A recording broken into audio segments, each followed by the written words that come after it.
Shooting all the guns in Brooklyn. Dum dum dum ba did dum dum dum. Pull back the hand grenade, you will get it caught off in the rotor.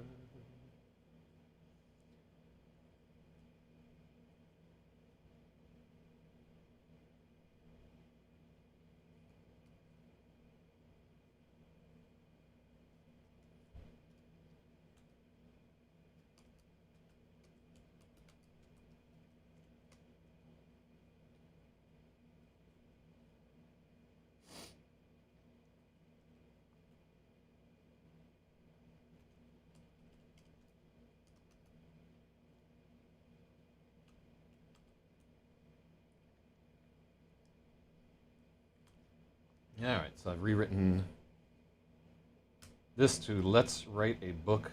Oh, wait, is that Danger? Spaethiwa, I think, linked this crazy rope bridge type thing, or maybe it's not even a rope bridge. That thing was going like wild.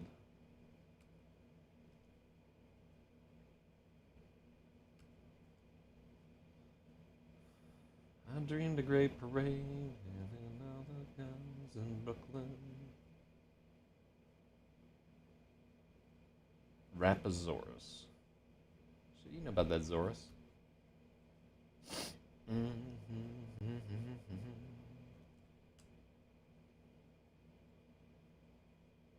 So somebody messaged me and tell me that Freenode is corrupt, and then they just departed. Hell yeah. That's what I like, where somebody's just like,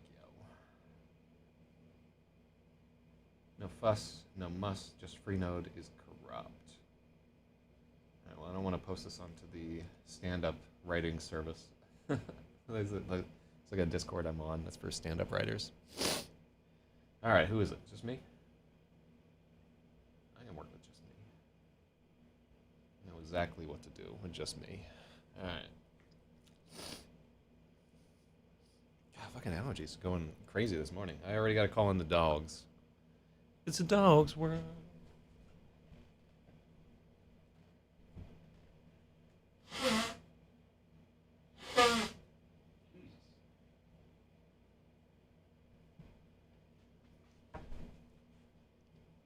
Fucking dying inside over here. Well, since one of my schemes fell apart, I fell right into another scheme.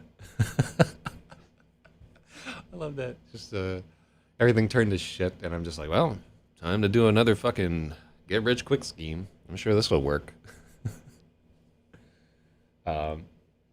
Honestly, like what I'm realizing is that I have to stop playing video games if I want to get anywhere.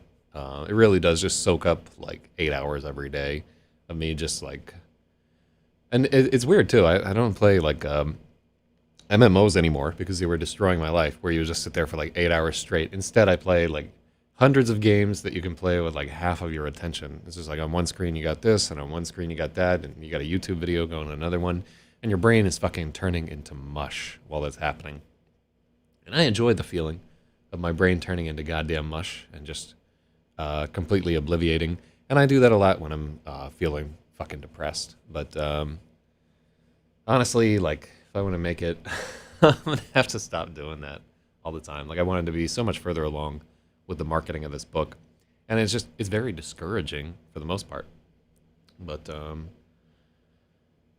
you know, eventually you just have to come to a point where, yeah, it's fucking discouraging, and you don't care, and you do it anyway. And if it doesn't work out, fuck it, and fuck you. I'm definitely at that point. Let me see there.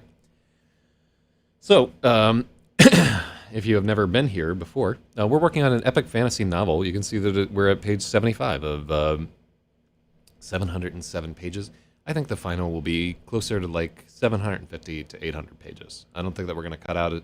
I never cut out a lot of material or whatever. I'm Zach ZYZ.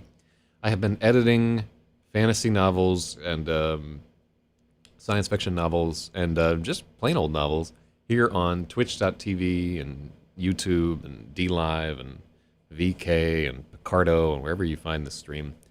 Libraries of Congress at some point, you know. Probably not. But, God, can you imagine how many fucking shitty streamers are going to have their stuff cataloged in the Libraries of Congress? and it's so much material, right? Just like as an archivist, the amount of shit that you have to keep up with to like catalog a stream. Thank God, so much of that'll be forgotten. This really is quite worthless, but you can view all our edits live on this YouTube channel. Anyhow,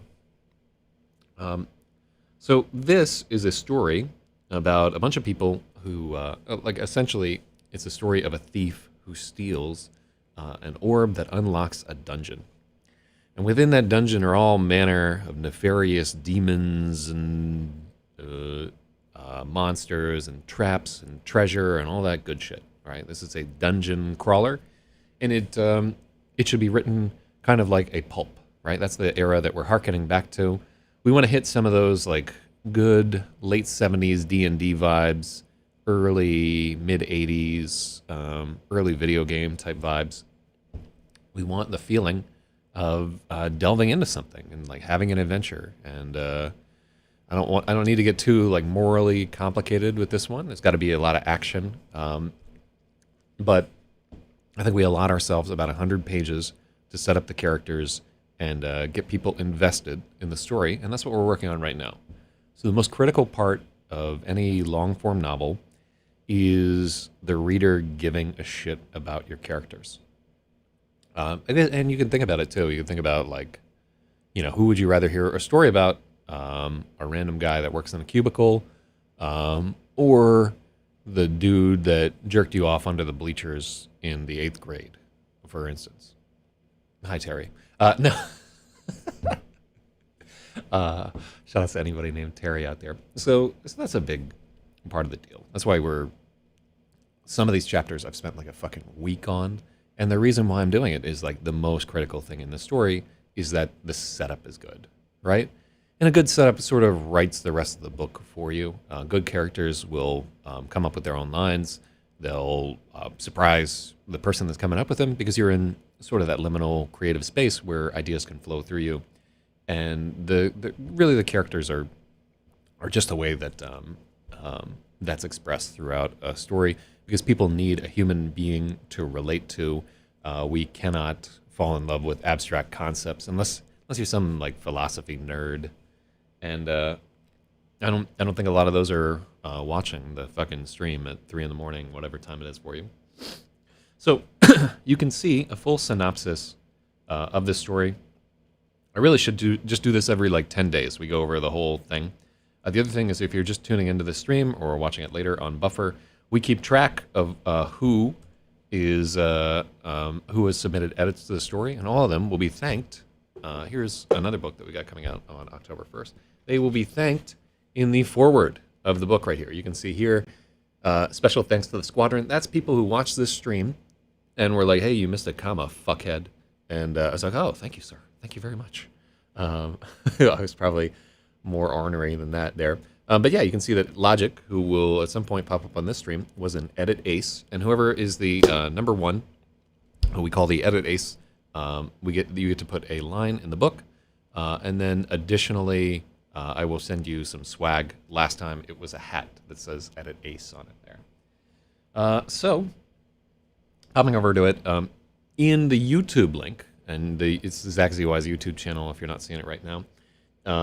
I should update this to the Twitch too. I'll do some work on that later on. But my pace, public pace, huh? Oh, that's other shit.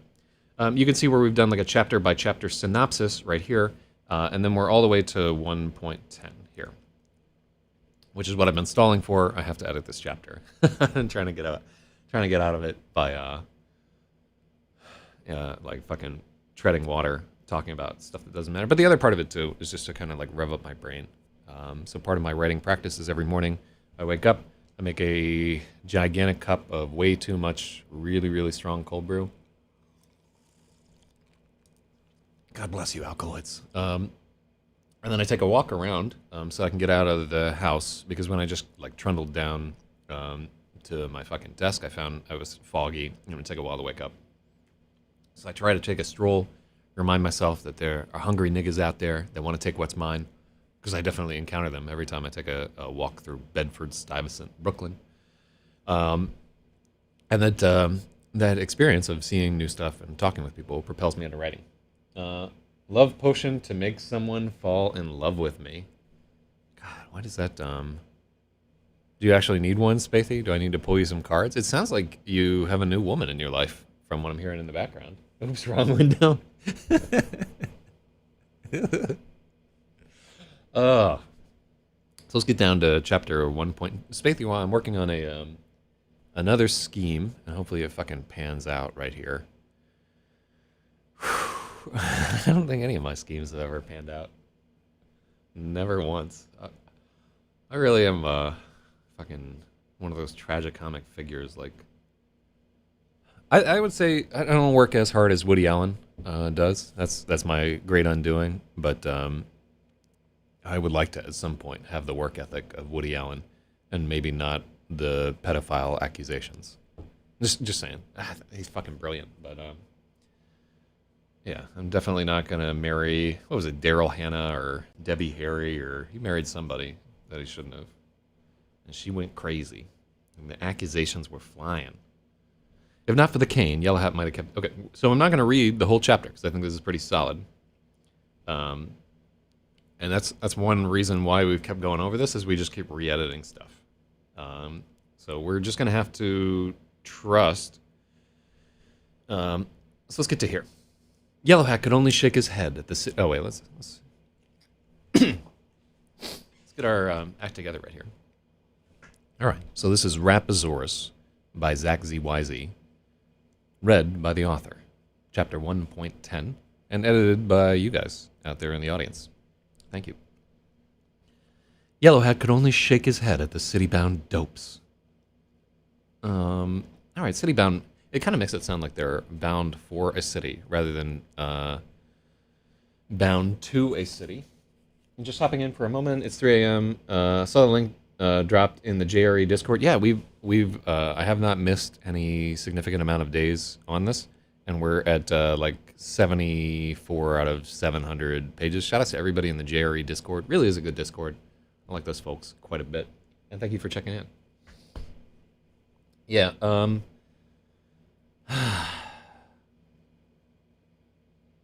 So let's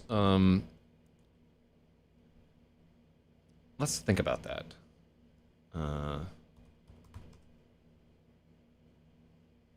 Burgle? What the fuck is burgle? Wait, fucking make sound. Yeah. Berg. Huh. Municipal. So we want to say that they're city suckers. Citified. Oh my god. Shh. Can we get away with citified? Yeah, urban is what we want. Oppidan? I never heard this one before. Oppidan.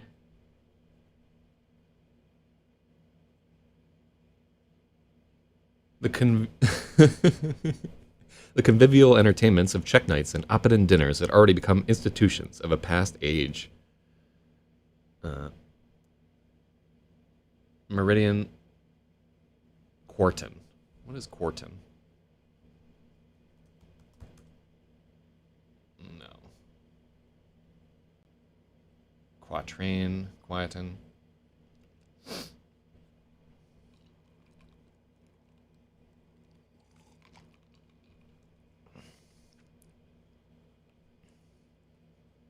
Honestly, citified is the closest, but he really sounds like a bumpkin when he says it right there.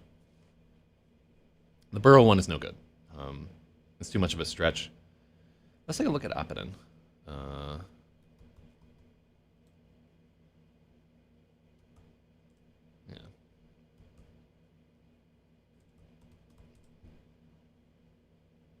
I really ought to make like a bookmarks bar happen on this motherfucker.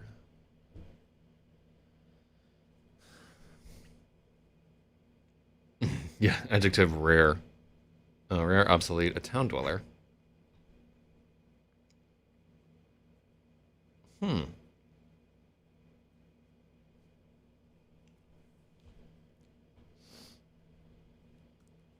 So, the thing is, I didn't know this word. Yellow Hat could only shake his head at the Oppidan dopes. I kind of like that, actually. So, one of the things that we do, we stop the narrative when the reader comes across that word, because if I don't know it, somebody's not going to know it, right? Like, I don't know everything, but I have like a big fucking vault of all the dumb words that I've come across. Townie's no good, because Townie has, in American English, a very pastoral, like, you think of them as members of like a very small town, and they're, let me see. Yeah.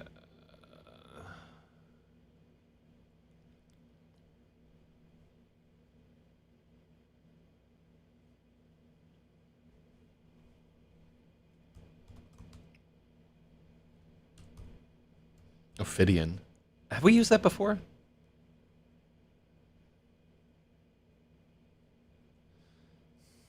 All right, so we're gonna throw this guy in there, even though like it's slightly archaic, because I think it fits a little bit with the. You want to do this like very very sparingly in a novel, like put in a word that you wouldn't regularly use and so forth, but it does fit with the voice that I'm trying to establish for Yellow Hat. Like here, he's like, oh, he's so fucking ignorant. I want to imbue this character with a little bit of a prima donna-ness, underscoring his destitute and desolate state right there, because I personally have never known a junkie that didn't give themselves airs, right? That didn't think that they were hot shit in some kind of way, shape, or form. And it's weird to me because it's really like submerging yourself in this very, very indulgent and base part of your character to just be like, you know what, I'm just gonna get high, fuck it, right? But I have never met somebody who was a long-term addict to fucking methamphetamine, heroin, obviously like cocaine, who didn't have an overly inflated sense of themselves. And I think that's like a big part of what AA and all that is trying to do, like trying to break those people down so that they like look and like, no, you're not special. You don't get to fucking just shoot up on the back of the city bus all day long. All right, let's do that. Could be wrong. This could be something where the editor comes through and they're just like, let's read it both ways. Yellow Hat could only shake his head at the cityfied dopes. That does throw like a little. That has like a Beverly Hillbillies kind of feel to me. Like I feel that's like very Appalachian. Yellow Hat could only shake his head at the Oppidan dopes. Stirs was just a wharf rat, but the Shant should know better. El Shala and Revel hadn't even brought fishing poles. 4 people and no poles. What folly. Yellow Hat was twice the fool for following them. Nice. So within the context of that peak, Oppidan does work for me. I don't like sophisticated dopes. Because Stirs, one of the things too, Stirs is included in that set. So Stirs is not highfalutin or citified or Stirs is not sophisticated. Stirs is Oppidan, right? He's a creature of the city. He's an urbanite. Let's try it that way. Yellow Hat could only shake his head at the urbanite dopes. Let's do this for right now, and tarry no more on that right there. I kind of like it. Maybe I can bring that one back into conurbation. Oh, this is amazing. Together in a city. A continuous aggregation of built-up urban communities created as a result of urban sprawl. God damn. Created in 1915 by Patrick Geddes. Uninuclear conurbations which have developed around one urban area, and polynuclear conurbations which have developed from the aggregate of several urban areas. Love it. That's fucking amazing.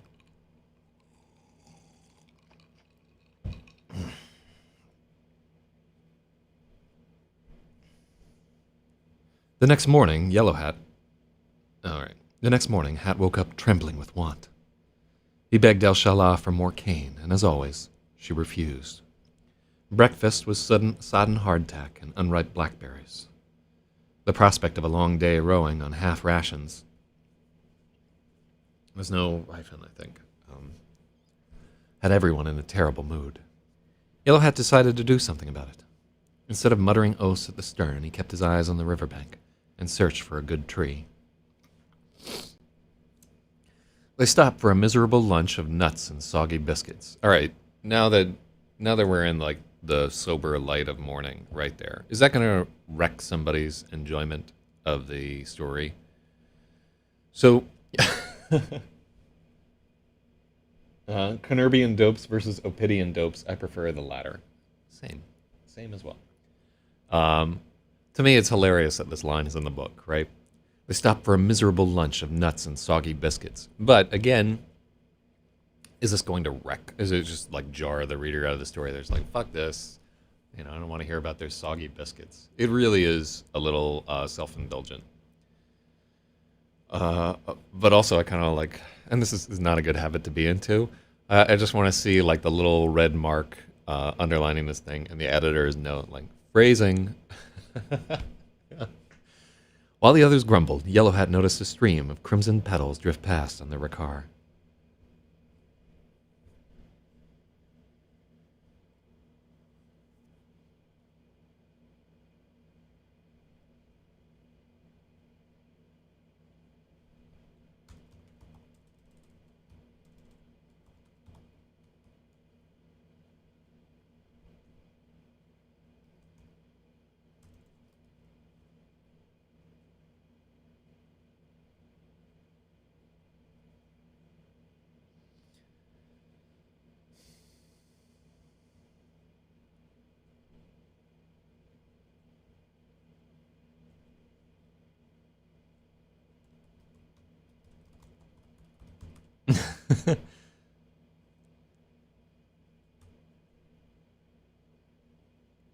While the others gnawed and grumbled, Yellowhat saw a stream of crimson petals drift past on the Rakar. Intrigued, he wandered up the river to seek the source. Revel yelled after him not to wander off again, but Hat pretended not to hear. El-Shalah and Sirs seemed happy for any excuse to rest. Did we revert? Wait, is it petals there? No, I think that's gotten rewritten a bunch of times. Thank you, Spathy. Yeah, we did not revert to an older save, which would be disastrous. All right, so, but let me give you that. I think you've tried to correct that like 3 or 4 times, and it's been corrected a few times. The problem is that it like either is auto-completing or some horseshit like that. Also, why don't we just add Rakar, and we're gonna learn stirs. The problem is, like, I probably need to do a clear of the dictionary every single time we do a document. Otherwise, it'll fuck up the other thing. So here's what happened. Is that I corrected it here, the petals, and then I didn't correct it up. We can restore the latest using screenshots for the previous streams. We could do that, but I would never do that. I would just fucking go in the tub and shoot myself. So... Fortunately, we don't have to. The petals issued from a small tributary. Yellowhat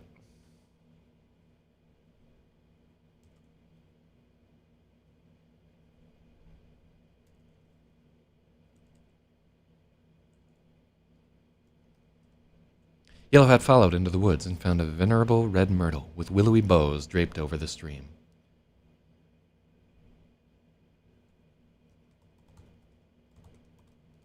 Yeah. I like this. The petals issued from a small tributary. Yellowhat followed into the woods and found a venerable red myrtle with willowy boughs draped over a trickling stream. Damn. That really has like a bedtime story feeling to me. Like that, just that particular cadence. Myrtle wood was perfect for a pole, flexible, strong, and sweet smelling. Hat stripped off a switch and hurried back. Everyone was waiting for him.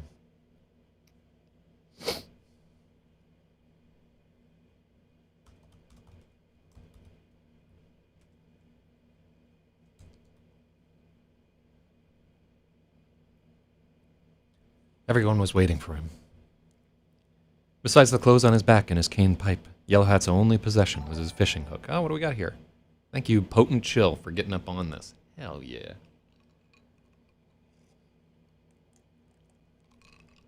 Why do I have a screen open for Turtle-Jawed Moa and a train schedule for my complete breakup of all my adult relationships? Fuck me. Besides the clothes on his back and his cane pipe, Yellow Hat's only possession was his fishing hook. He kept it in it.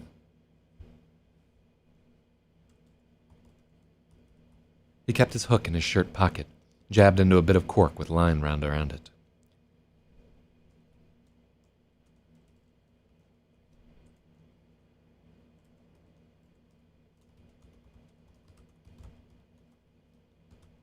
Mm-hmm.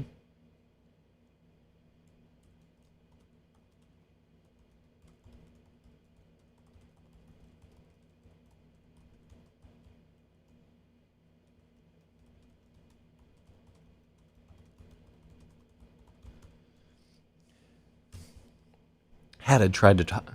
Hat had tried. I like the hat had. And he. So here's a critical distinction.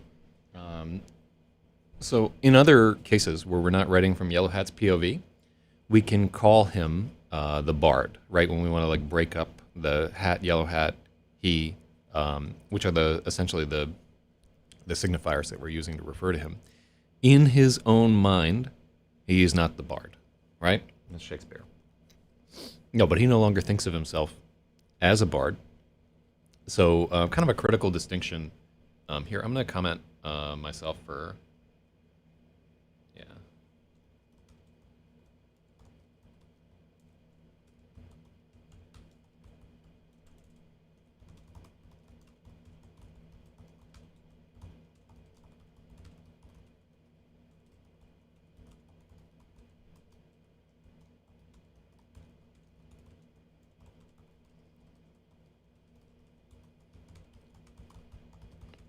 Okay, and that's just here's what I've noticed with other books and so forth. I'm going to sidetrack for a bit because I want to show you that it's not just you. That it has all their adult relationships falling apart, um, or or something else there. So one thing I noticed, even on my very first book, Survival Mode, I noticed that people will always pick up on the pronoun usage that you have in a book. It's one of the reasons why people are being such cunts about it right now and just making every meal with their elderly relatives so uncomfortable. It's just people have kind of like a native understanding that they just have like significance beyond what's going on here. And essentially, the title, The Bard, to call somebody the Bard, in their mind, you know, they have to have like some kind of song and dance component. He no longer has that, so he can't refer to himself that way. So it's just like a tiny little thing. But, oh, all right, hold on. Is that coming at me via IRC chat or something else?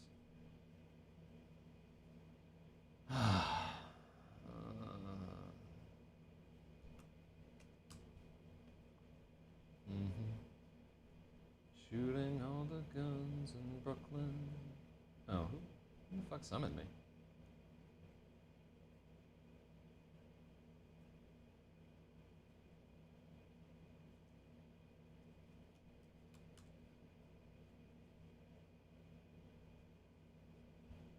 All right, hold on. Somebody's bothering me.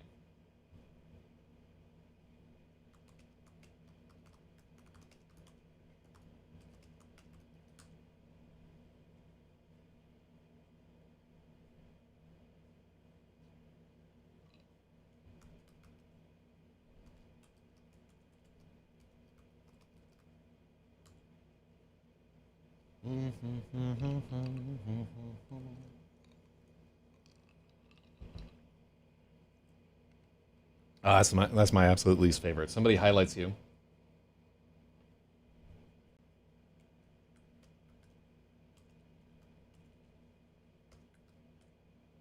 Okay. I answered with FO Plix. All right. Half of Americans reported having fewer than three close friends, a twofold increase from 1990. Less than one third, 27% had fewer friends in 1990. 33% have it reported 10 or more close friends. A mind-boggling 12% of interviewees claim to have zero friends today, four times as many as 30 years ago. This is unfortunately, this problem is like a little deeper to me than just homies. I have two close friends, yeah, that are not on IRC.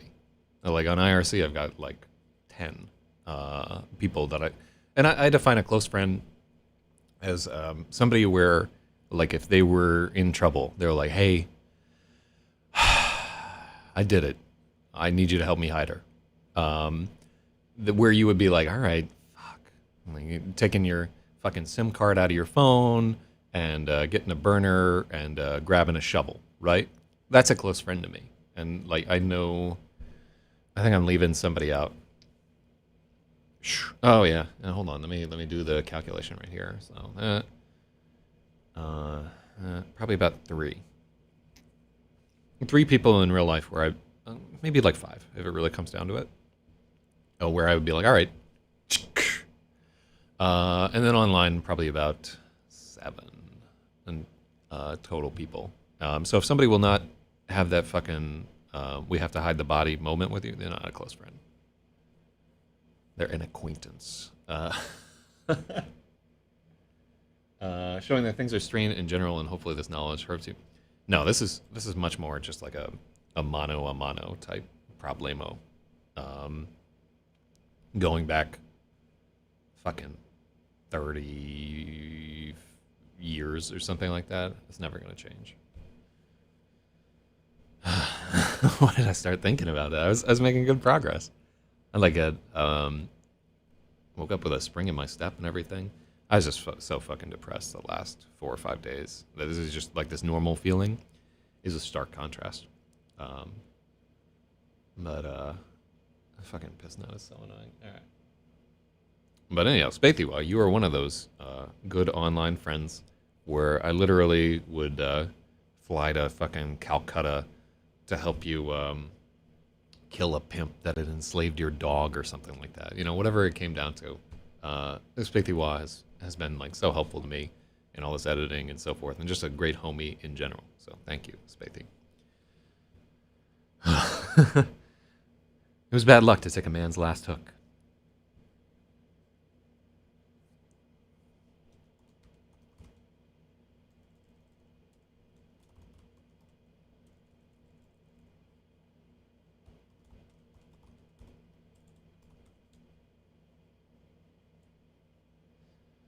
So potentially, you could do a transition here where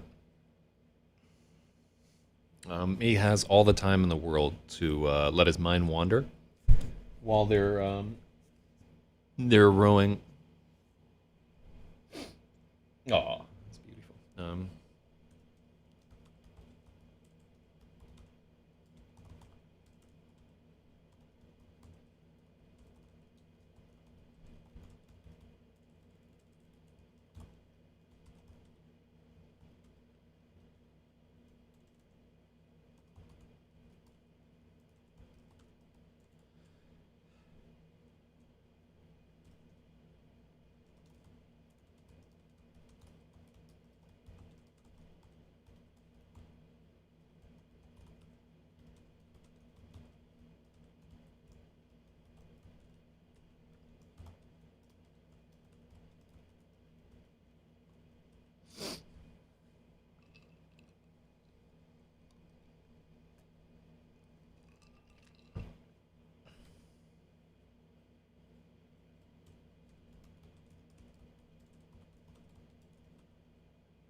Yeah, that's better. Yeah.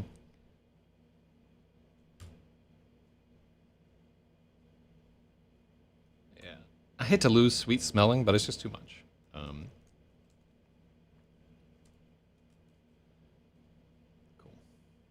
No, I should really need to re-add the coins and the sound effects and shit like that. All right, after this, I'm gonna work on that.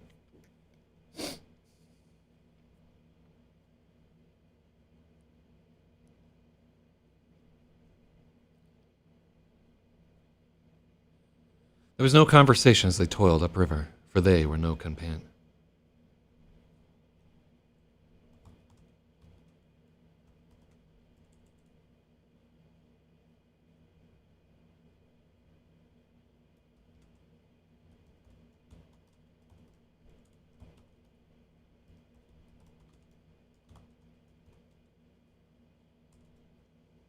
Um,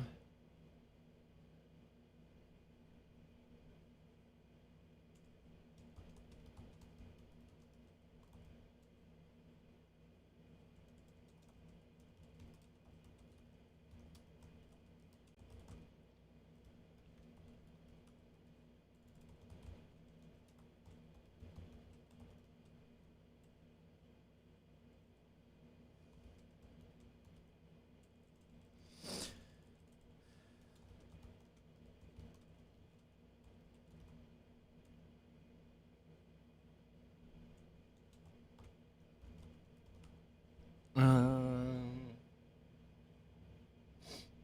you can add it as a non-descriptive for poll. Nah, it's not necessary. Yeah,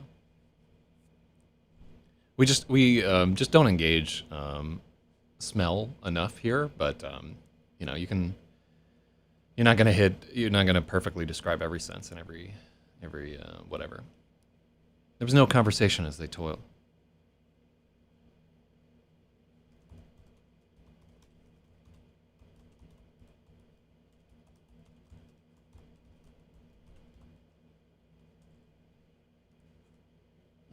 So we want something like a self-audit.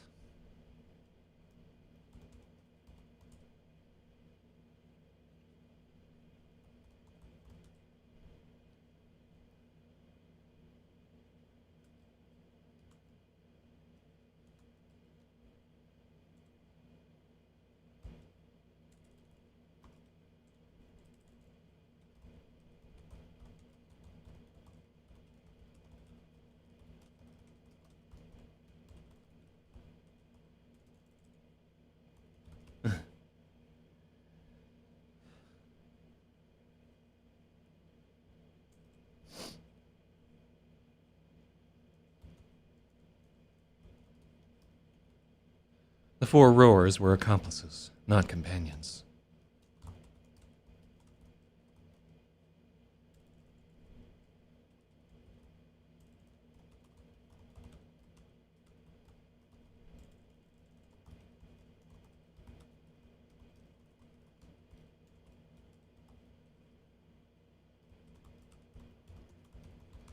Oh, that's so bad.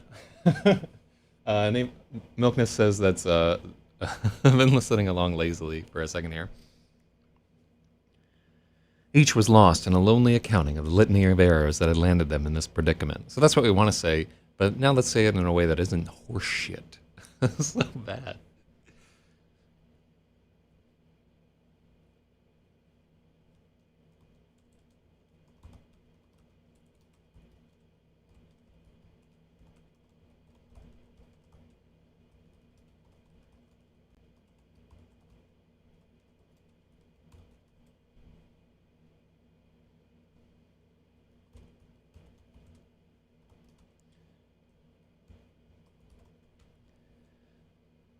Each was lost in a lonely accounting of the errors that had produced.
They were accomplices, not companions.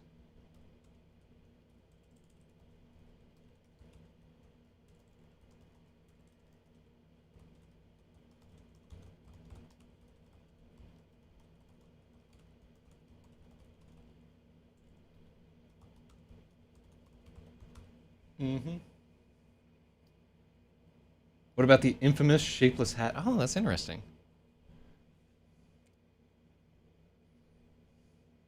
The other rowers were lost in private accountings of the error.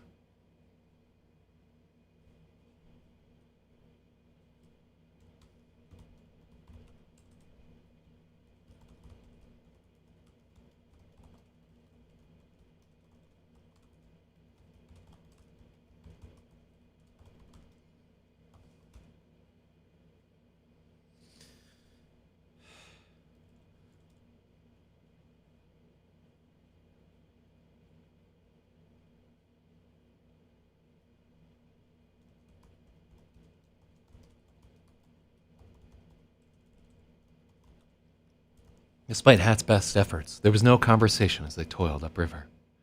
They were accomplices, not companions. The other rowers scowled at him, lost in private accountings of the errors.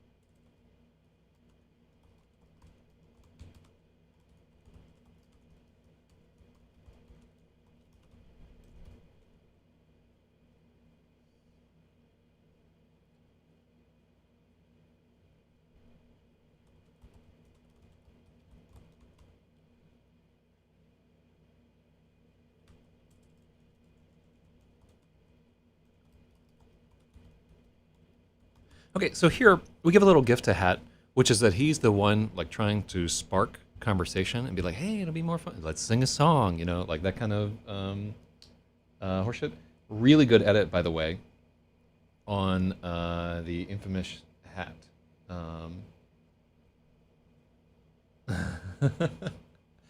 So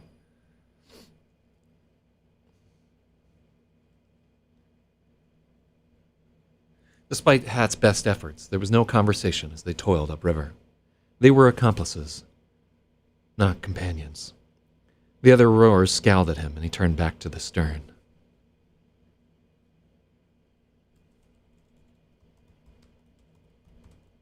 The other rowers scowled until he turned back to the stern. Each was lost in a private accounting of the errors that had landed them in this predicament.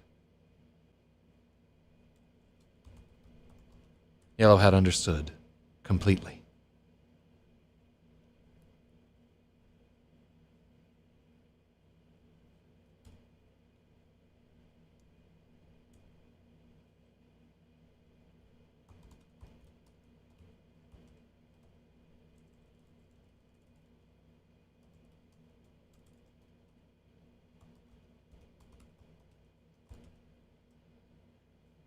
Let's call it a...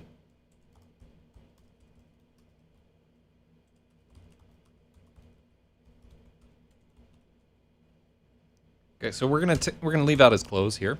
I have to get some rest now. Definitely cool.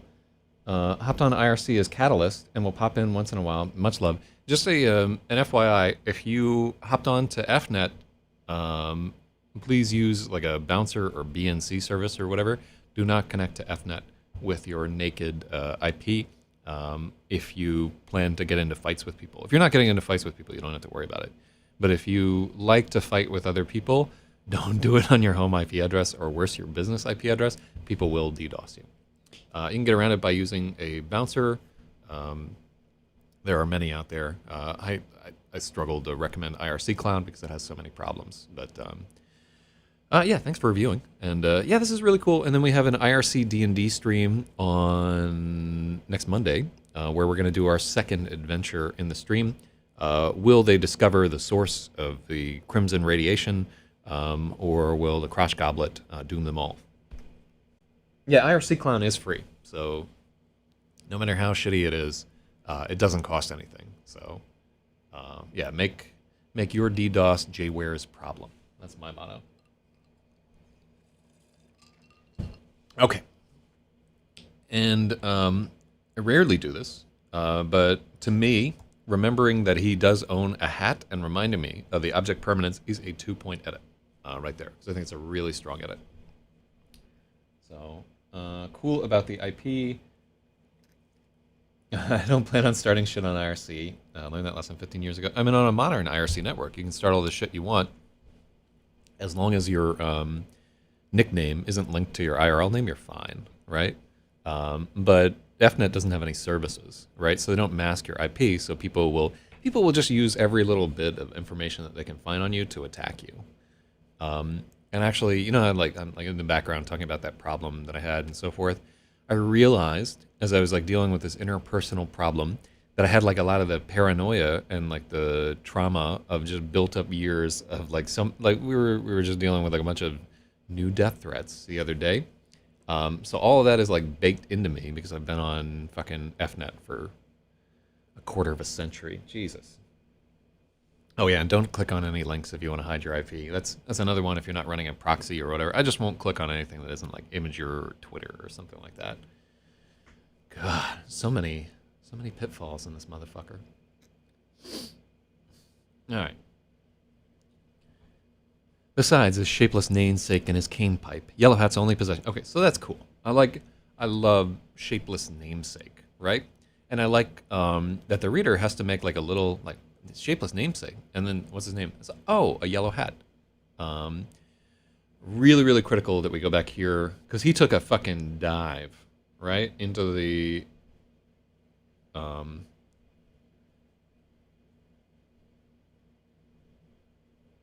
Reefer's Canoe.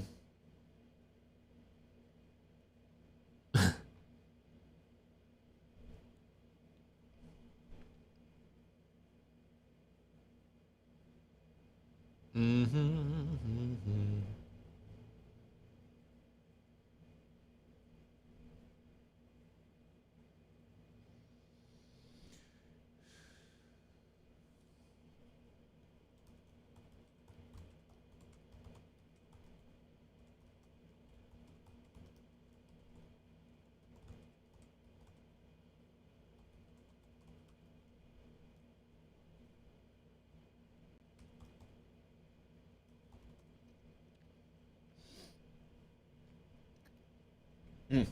Mm-hmm.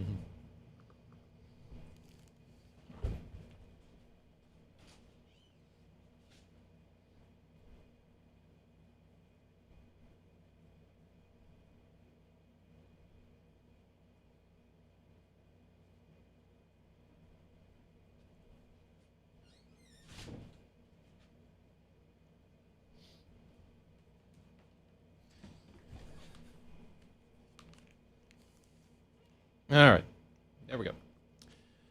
Jesus. The ones that link to somebody's own, yeah, it links to a server they control, and they just pull you up from the. I should know this, but like what's that? Like the website log of IP addresses that attach. It's like an Apache log or some horseshit like that.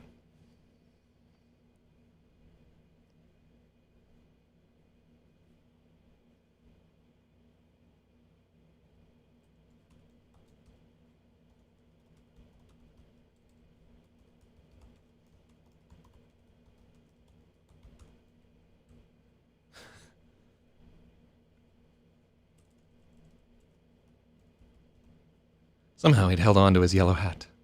He wrung it out between two hands like a rag. I love that we call him a hard-bitten bard's face. El Shalal rose and gasped at the sight of Yellow Hat. The hard-bitten bard's face looked like a swollen raspberry. He'd been stung 100 times or more. Somehow he'd held on to his yellow hat.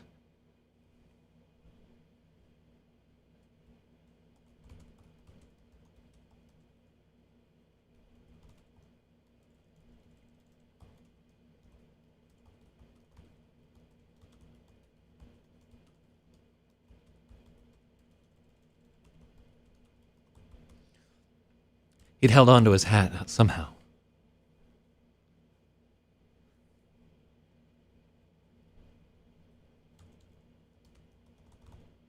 He'd held on to his hat somehow and was wringing it between two hands like a rag. You know this fucking action right there? Oh, God, we're doing some good work. Look at this fucking paragraph. This is just gorgeous. Gasped at the sight of Yellow Hat, the hard-bitten bard's face looked like a swollen raspberry. Oh, love it. He'd been stung 100 times or more.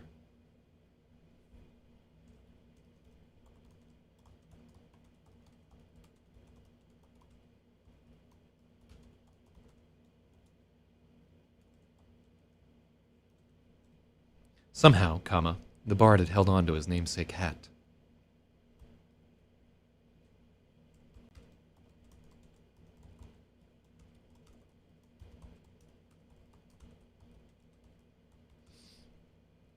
He was wringing it out between two hands like a rag.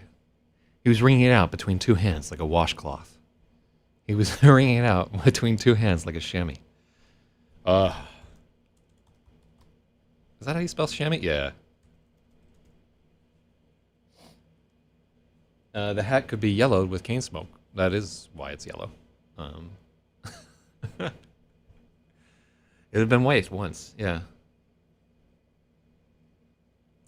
Because it like makes his face yellow and everything. That's great, great.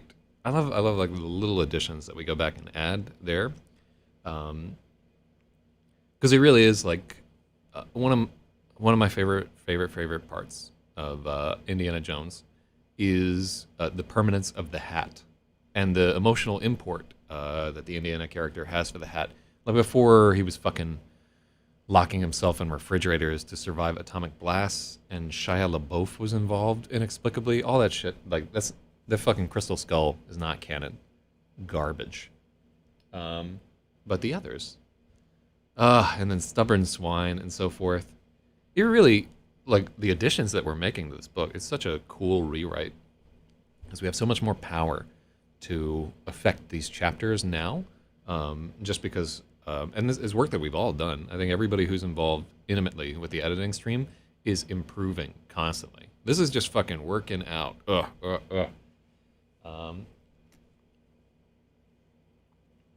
This is a kind of overarching quality improvement that I struggle to provide. Well done, Napalm Dreaming. Is this yellow hat the same color as cane smoke?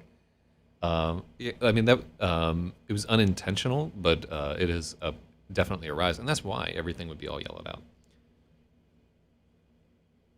All right, so we're just going to assume that that's okay. And so please tell me if they stop for a miserable lunch of nuts and soggy biscuits. If I can't get away with that, let me know, because I think I can get away with it, and I probably can't.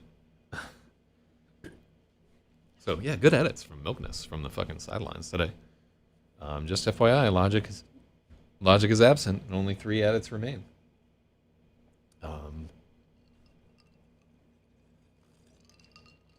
I feel what you're saying too, Spathiwa, where like I feel like I get so bogged down in the details of the language. So I'm like, yeah, what can we really use Ophidian?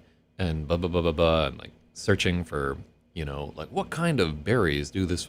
We're looking for like these little tiny inscrutable notes that like 1 in 1,000 people will fucking remember. Every single reader, when Hat gets dunked, is like, what happened to his hat? Like these like stupidly simple, utterly important questions that I get like so lost in the weeds that I don't think about it. There's a screenplay writing book called Save the Cat that is all about recognizing things that have emotional import within the context of the story and never forgetting them, never dropping that ball. We're like so caught up in the structure that we don't pay attention to like what's actually happening in the story. Oh, I feel you so much there. And we can learn a lot about ourselves by this, because this, like the way that it's such an involved process that we really find out like about a lot of our character traits that apply to other things. All right, anyhow. When we went off earlier, learning alternative folks for city folk. Yeah, I'm fascinated. But like the part where we had just the little aside, conurbanites, or it was like a conurbanates or something like that. Oh fuck, is it still up? Because it didn't retain conurbation. That was like really interesting to me. I like how that whole goes. So here we've given him that gift. We delve into like why he's so desperately poor, but we also make him the person, despite the fact that he's like, I wish I was high. He's also trying to like take his mind off of it by engaging the others in conversation, and they are accomplices, not companions. Critical line right here, because later in the story they must become companions if they are to survive. Love heart. So it's harder for Spaethiwa because he's read before and he knows all this, and it's hard to put that away to evaluate what's actually been put into paper to edit. I know, right? This is why like the inclusion of other people in my editing process has been so fucking valuable for me in real time, because that every single book that you see me editing, I know everything that's going to happen, right? And that what's like a blessing because you can start moving towards the things that you want and so forth, but it's a curse also because you're not seeing it with like the fresh eyes of somebody. You don't see some of the immediate questions that they have because you're never reading a book from a position of you never have like those totally new eyes. You're never reading from a position of like this childlike innocence that you need to. That's why after I write a book, generally I need at least a month before I can begin editing it, because I have to start forgetting some of the shit that's in there. Because things that you know, like a book that you've edited a million times before or whatever, you're overly familiar with it. It's like a fucking spouse, right? You know every single part about them, and so sometimes you have like nothing to say to each other because you're so familiar and you've forgotten like all these amazing things about them. Like I have dated people who have been world champions of their particular field of interest, right? And to me, like, were they a world champion like every moment of the day? No, they're the fucking person that doesn't fill the ice cube tray when they put it back into the refrigerator. That wasn't her, by the way. That's somebody else that I have to fucking live with. I once opened the freezer and saw an empty ice cube tray there, and I was just like, Jesus HQ Christ, who would dare to do that? You put the fucking empty tray back in there, Wifeosaurus. She did not like RAPAXORIS, by the way, the world champion, but is still a very, very good person that I like a lot. But she hated this narrative, and part of it was because there was just some unearned rape throughout the RAPAXORIS that had to be changed. We're going to get to those chapters, and oh my God, you were going to see some eye rolling on this stream. Because even when I write the romance scenes, even after we fucking edited them, I'm like, oh, it's so bad. Because, I mean, fucking is awkward, naturally, but... Okay. When he couldn't scrounge money for cane or a drink, Yellow Hat would go fishing from the docks with the other wastrels. He was never any good at it.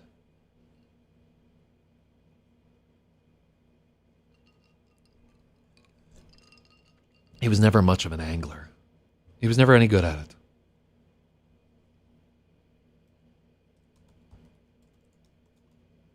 Hat would get embroiled in an argument or swept up in some tale of woe and miss every bite.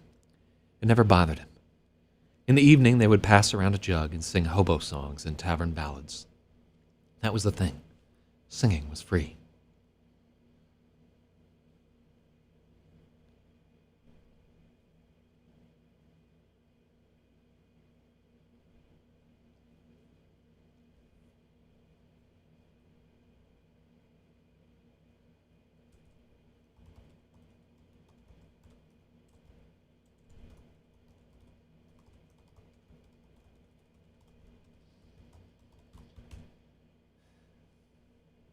Let's do Tale of Woe.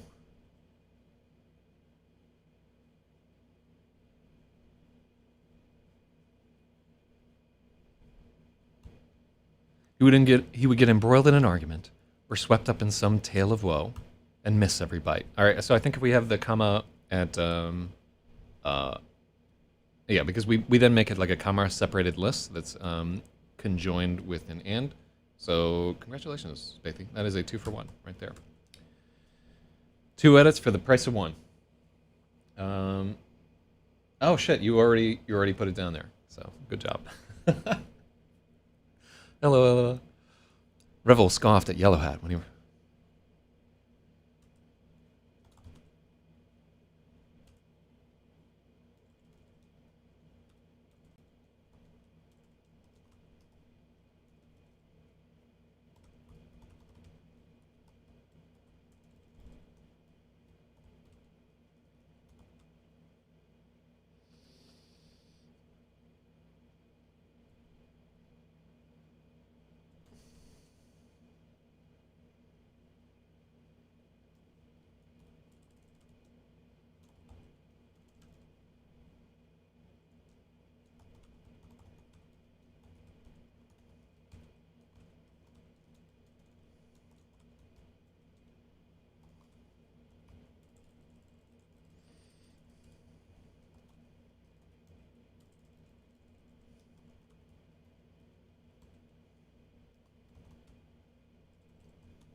Mm-hmm.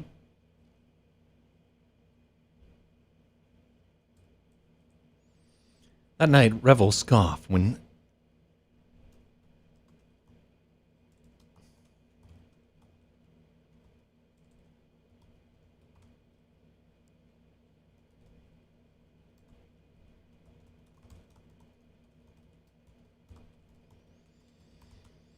That night, Revel scoffed at Hat.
Revel scoffed at his...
Mm-hmm. Jeered.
Mm-hmm.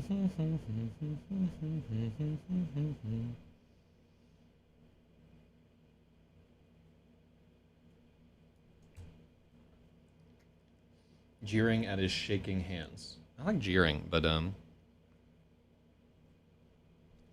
when they finally made camp, Hat borrowed Stir's knife and whittled his switch.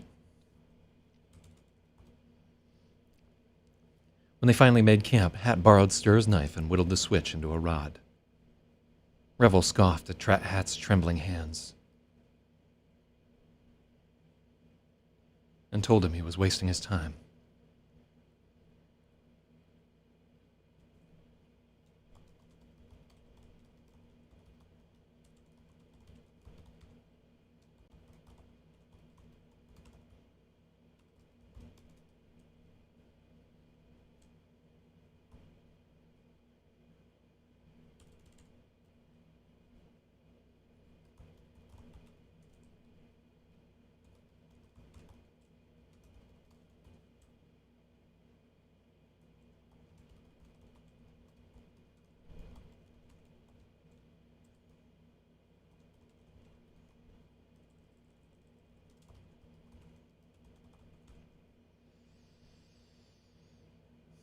The oaf was right. His hands shook too much and frightened off all the fish.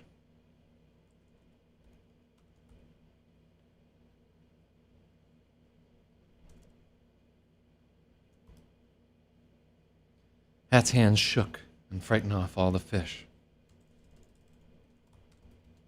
Hat's hands shook with need and frightened off all the fish. He came back to camp empty-handed, and Revel laughed at him.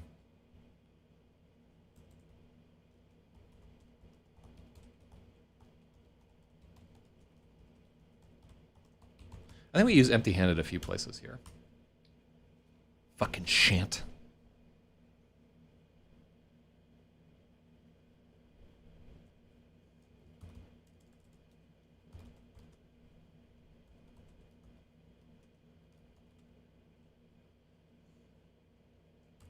Revel's smug smirk drove Hat to wake up before the others and try again. He baited his hook with a little blue and black.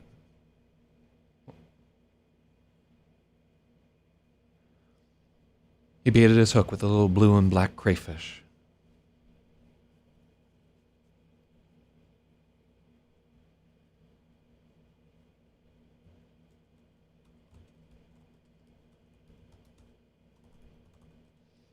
He baited his hook with a little... I think blue and black is too much detail.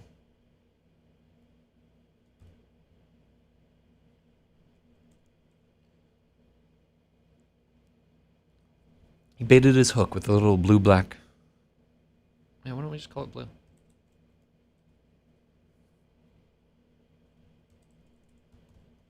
He baited his hook with a tiny blue crayfish. Or, I think it's crawfish.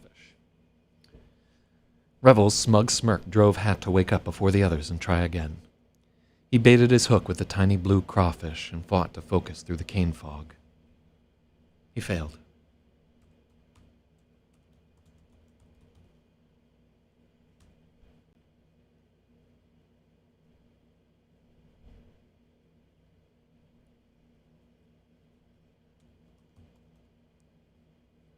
Something crafty robbed his hook and escaped.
When the sun rose, he pulled up his line and found something had robbed his hook and escaped.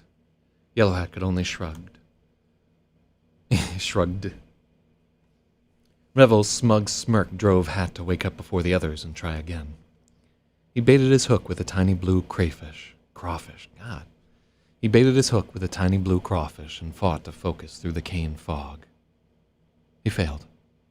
When the sun rose, he pulled up his line and found something had robbed his hook and escaped. Yellow Hat could only shrug. Fish bit or they didn't. If one had stolen his bait, well, it wasn't like he'd never stolen anything. And then this is a new paragraph.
Mm-hmm.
Old hapless Yellow Hat.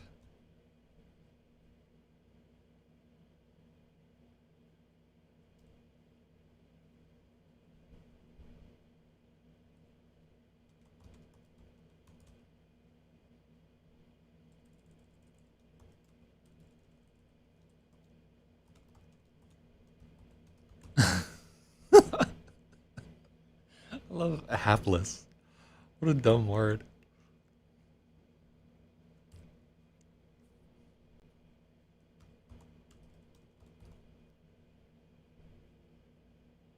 Hat the hapless angler. Hold on, let's see if there's... I don't think that there's an H word for angler, but...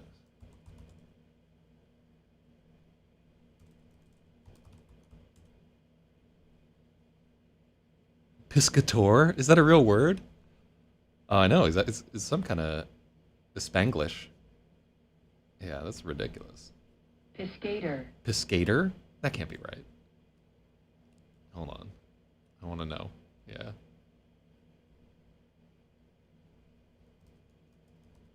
Piscator? I've never heard that. Piscat. Oh, yeah, yeah. So I guess that thing over the A means A. Archaic, a fisherman or an angler. Oh.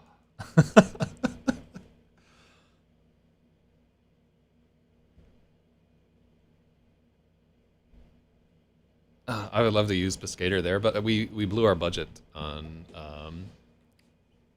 what do we got here? Really liking the Yellow Hat voice. We blew our budget on Opidin, so we can't use Piscator. Sounds like a child trying to say spaghetti. Piscator. Piscetti. Oh.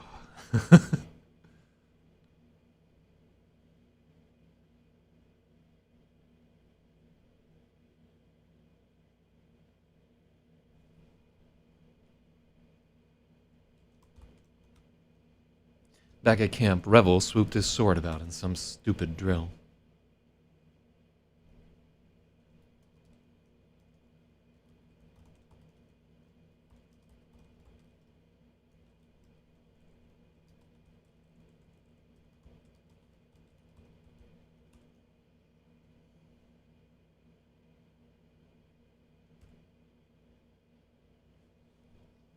Back at camp, Revel was swooping his sword about in some stupid drill. He stopped mid-stroke to sneer at Hat, the hapless angler. Yellow Hat spent the whole day eyeing every plant.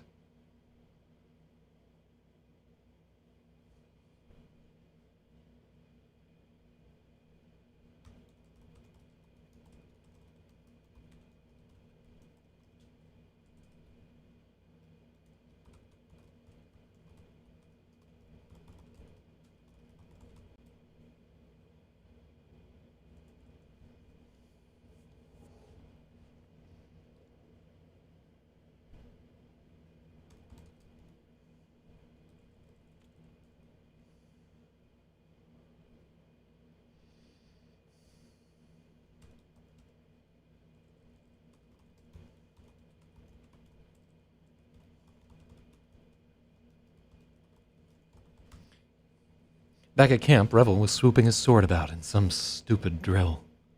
He stopped mid-stroke to sneer at Hat, the hapless angler. For the rest of the day, Yellow Hat eyed every plant and searched for something to poison him with.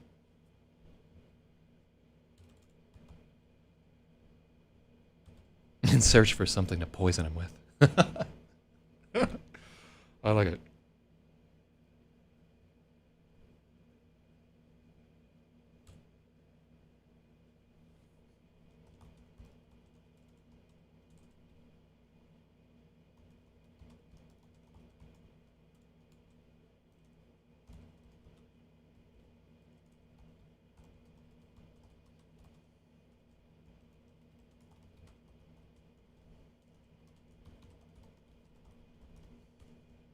The party rode past the rapids and into long stretches of...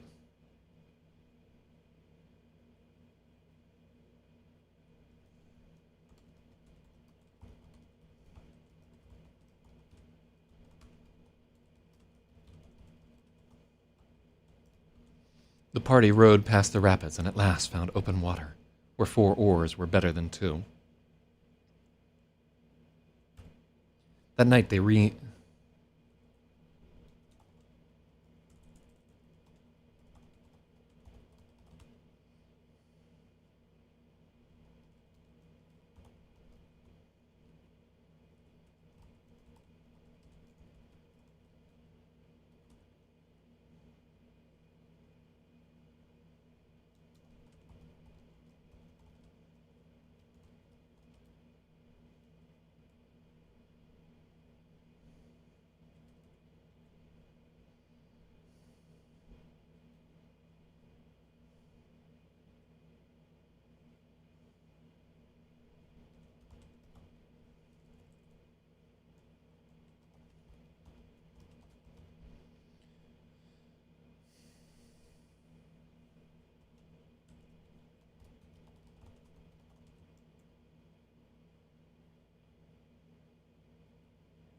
They were getting closer.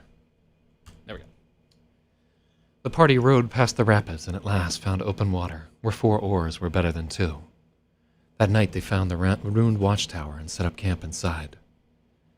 They discovered another burned-out campfire.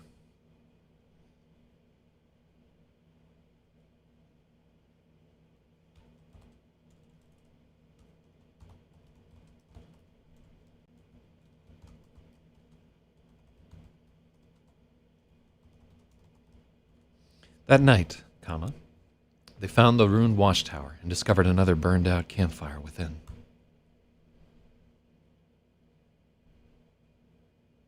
El Shalah poked through the ashes with a stick and found a few smoldering embers. They were getting closer.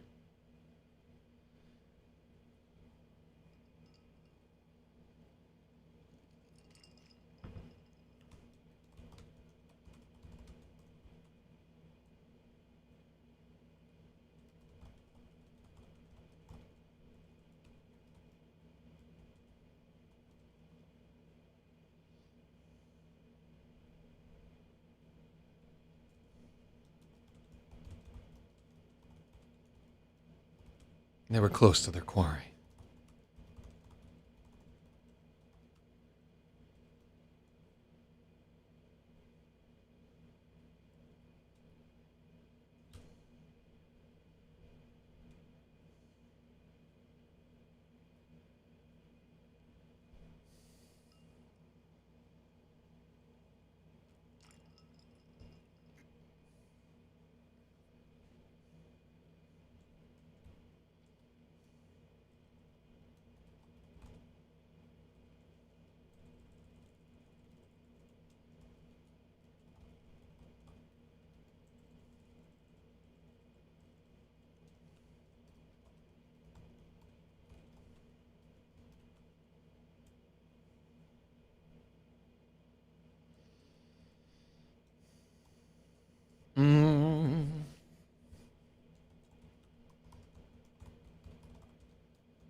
The air crackled with excitement.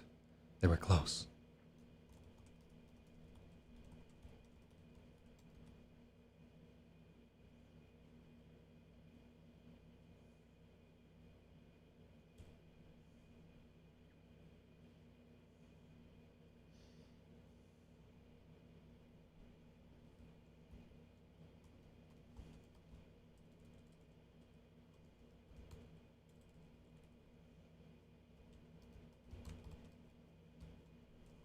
As the others slept, Yellowhat awoke, soaked in sweat.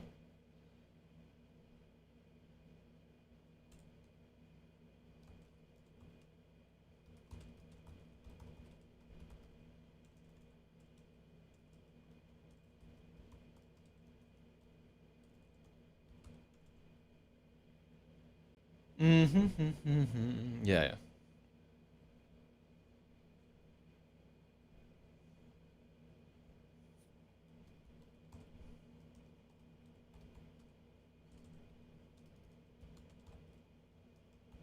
Soaked in sweat.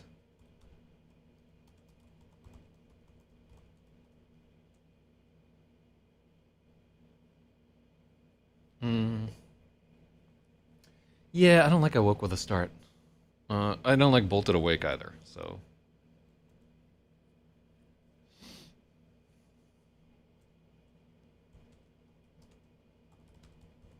In the dead of the night, Yellowhat's eyes shot open.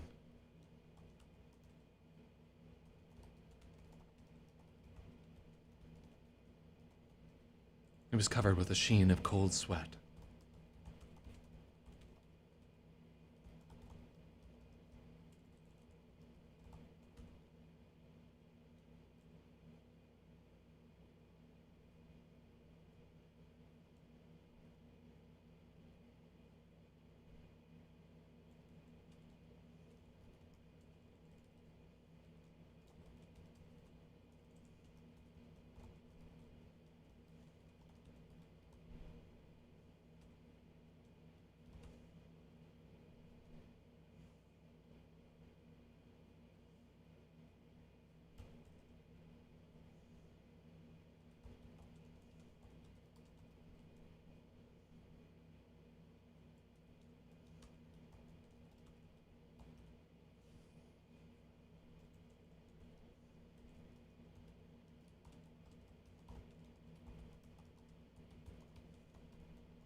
They would all be beheaded, just like Half King.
Mm-hmm.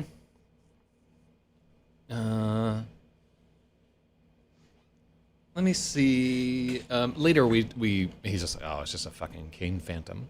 Um, in the dead of the night, Yellow Hat's eyes shot open. He was covered in. He was covered with the sheen of cold sweat.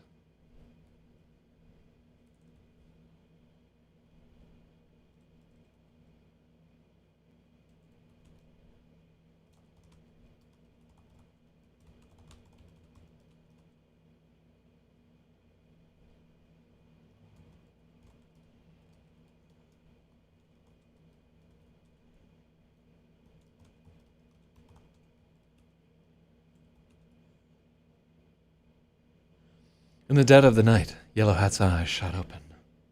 He was covered with a sheen of cold sweat. This was nothing new, but there was a scraping sound outside.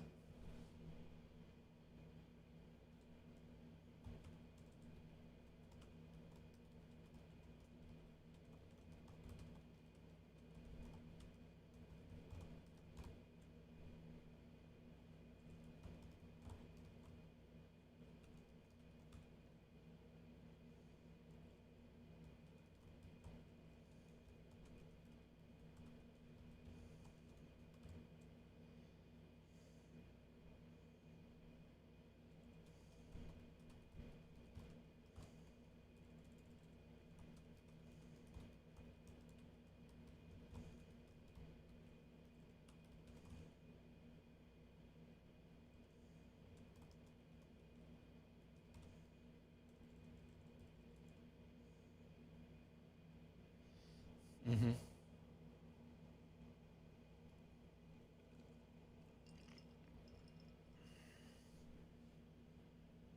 Oh, I think shivering is a good.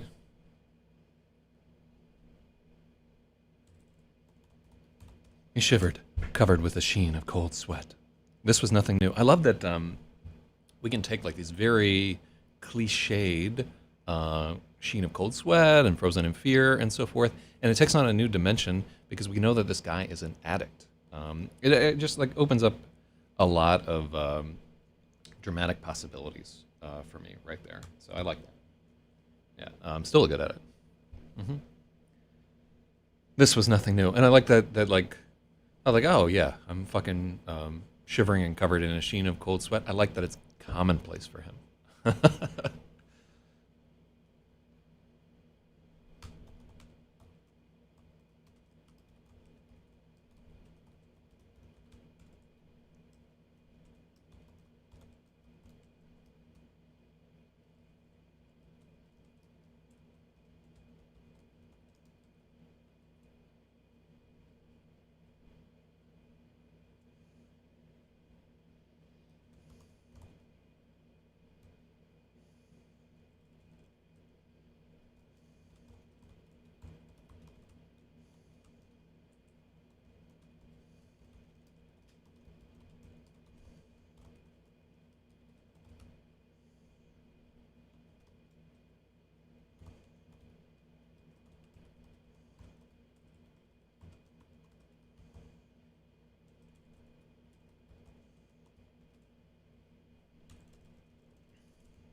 It grew louder, as if someone crept towards the empty arch where the door had rotted away long ago.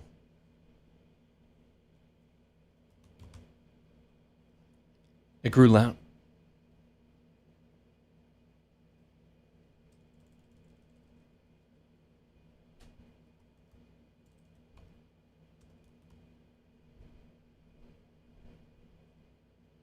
So we have two uses of tower here, but I think it's salutary, just for specificity. In the dead of the night, Yellowhat's eyes shot open. He shivered, covered with a sheen of cold sweat. This was nothing new, but he heard a scraping outside. But he heard a.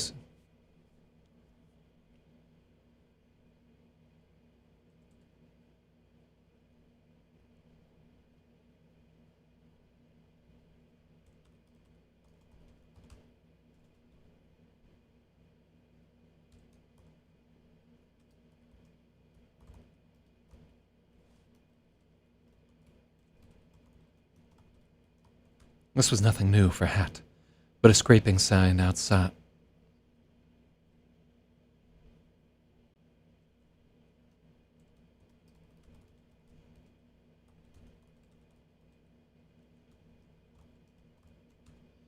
But outside the tower, he could hear a scraping sound.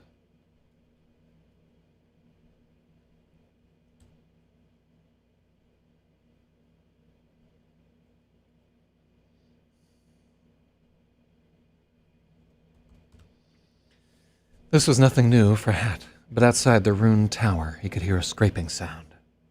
It grew louder, as if someone crept towards the empty arch where the tower door had rotted away long ago.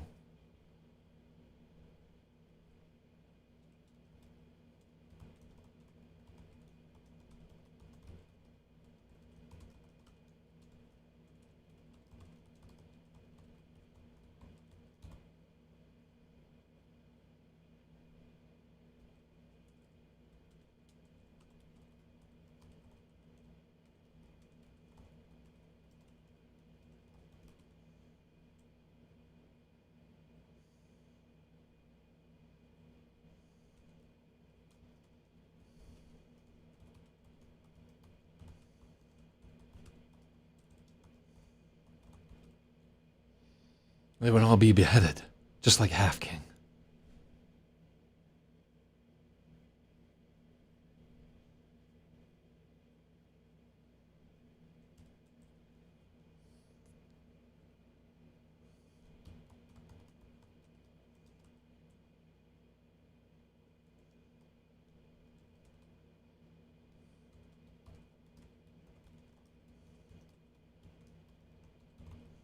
Hat decided his only chance was to surrender.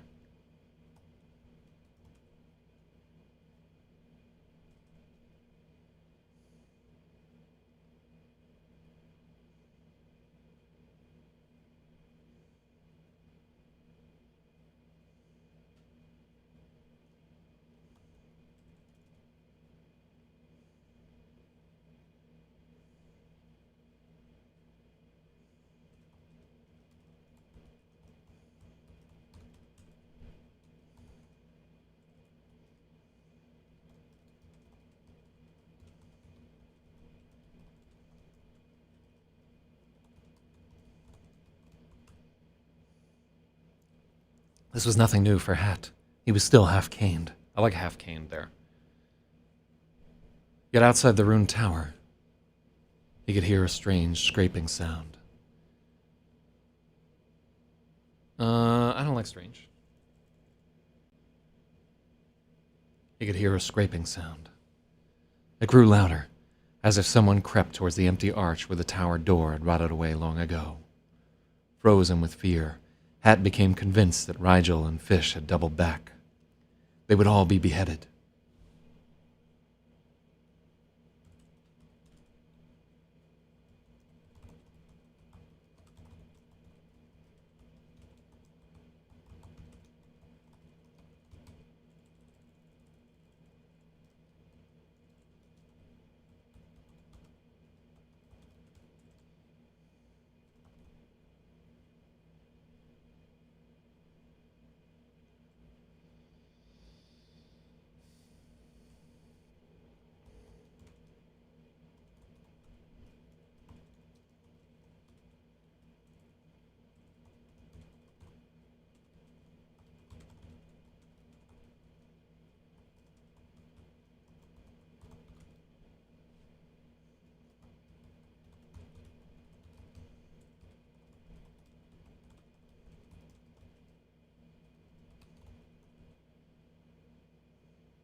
Oh, I love that.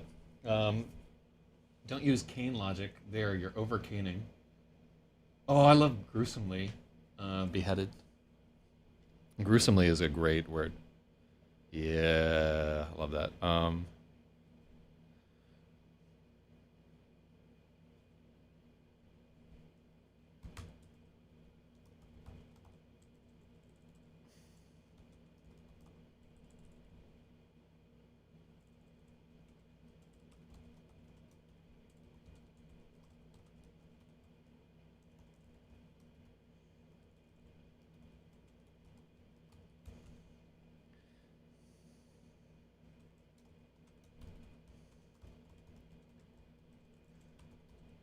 They were all about to be gruesomely beheaded, just like Half King.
Mm-hmm. Did you get a gruesomely point? Yeah. So I'm going to consider whether cane logic is too much. Over caning right now.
Mm-hmm.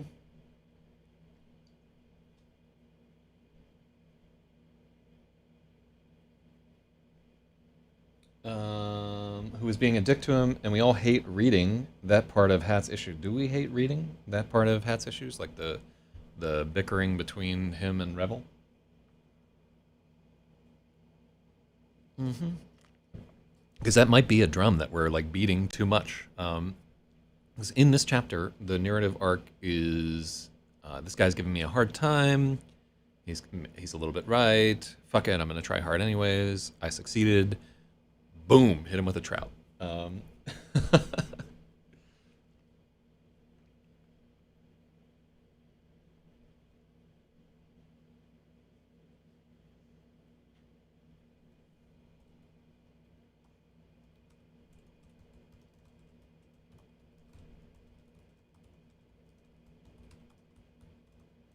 Okay, so I do want to have this with an. They were out there. I don't think we can do gruesomely, sadly. Yeah, it's too much. Um,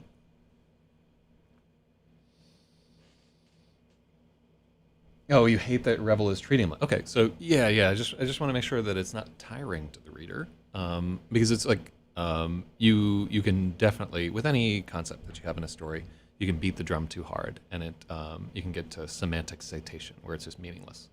But I don't think that we've hit this note. We've definitely built up to it, right? We introduced like friction between Hat and Fish earlier. So when we're not in the Yellow Hat POV, like the chapter before, we do it from the El Shala POV, where she creates that like big magic water dome and floods the whole fucking canoe. There, Yellow Hat is seen as kind of like more of a Cain fiend, and he's like at the stern of the canoe, and everybody is like a little bit worried about him. They don't want to have their back to him. Yeah, Revel is not meant to be a sympathetic character anytime soon.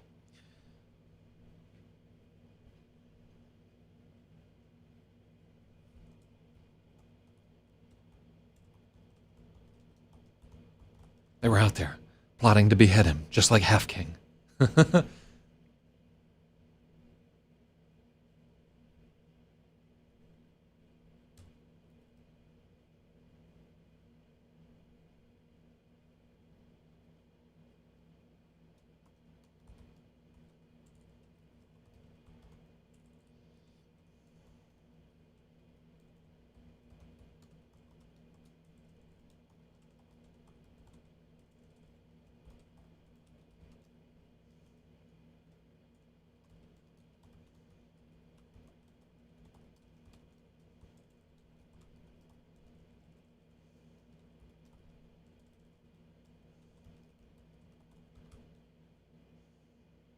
Mm-hmm.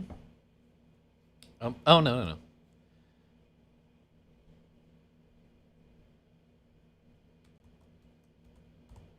Gruesomely beheaded.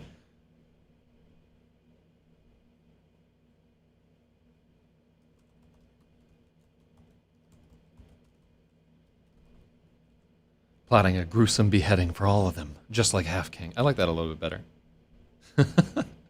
I want to keep gruesome in there.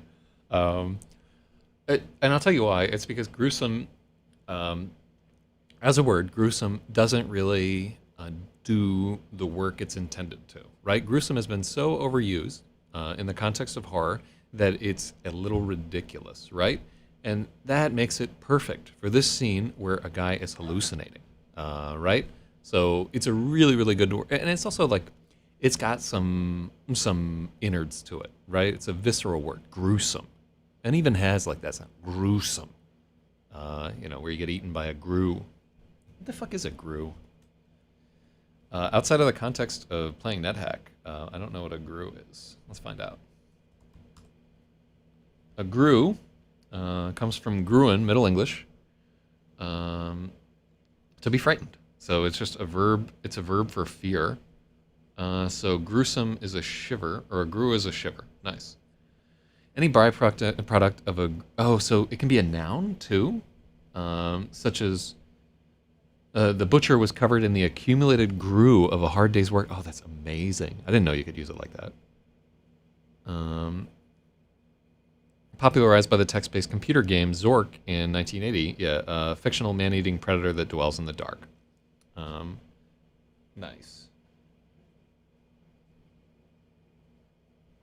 Oh, even Hellraiser. Did you ever fucking try to like read Hellraiser or like anything that Clive Barker wrote? I cannot get through Clive Barker, right? Like Stephen King, they're I guess I would say that they are contemporaries, right?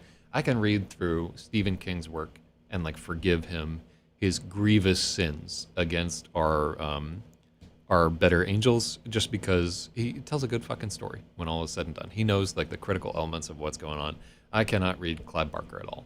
Like, I think I got fucking a quarter of the way towards whatever book he wrote, where just fucking some lady is like, oh, I gotta give birth to the Antichrist.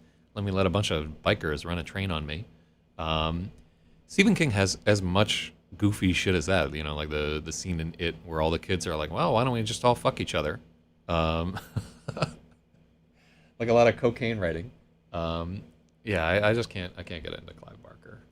It's too much, and I don't want to be too much here either. Because it's not like I'm a better writer than those guys. I'm significantly worse just by sales alone. So we got to make sure we don't fall into the same traps. We need to learn from the people who fell on that sword.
Clive is more gothic, and that's somewhat archetypical. Maybe, yeah. Yeah, Stephen King like really has like, even though he's like um, writing like a lot of like New England horror stories at first, he really did throw like a lot of the Southwest into his thing. He must have gone there and been like deeply influenced by that because there's a lot of stories that he writes that are set in the desert, um, or like how the stand is a motion out west constantly, and there's like lots of scenes out there in White Sands and Las Vegas or whatever.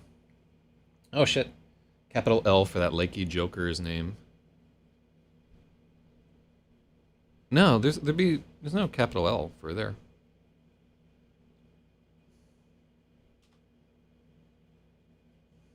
Yeah, fisherman.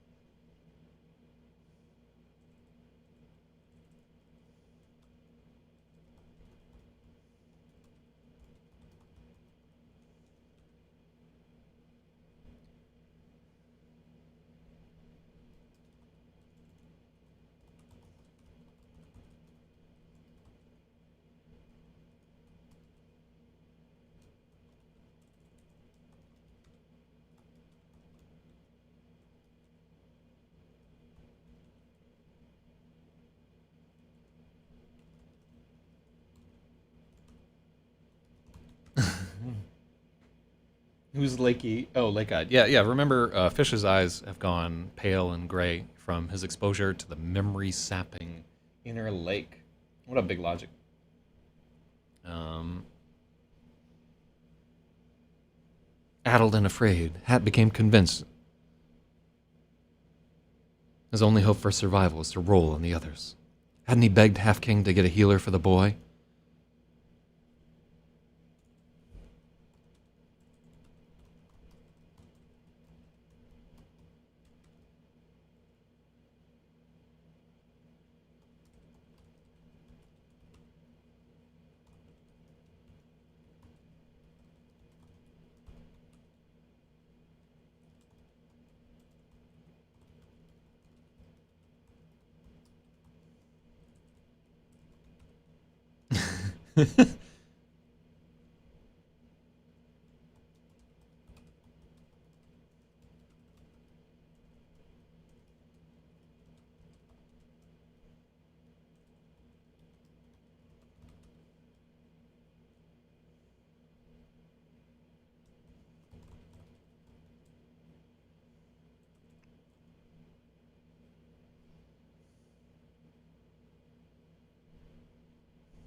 Hat held up his hands and tiptoed out of the tower to surrender. I like that he's planning to roll on the memory sapping color I change. Yeah. Like in the very first chapter, there we got into that.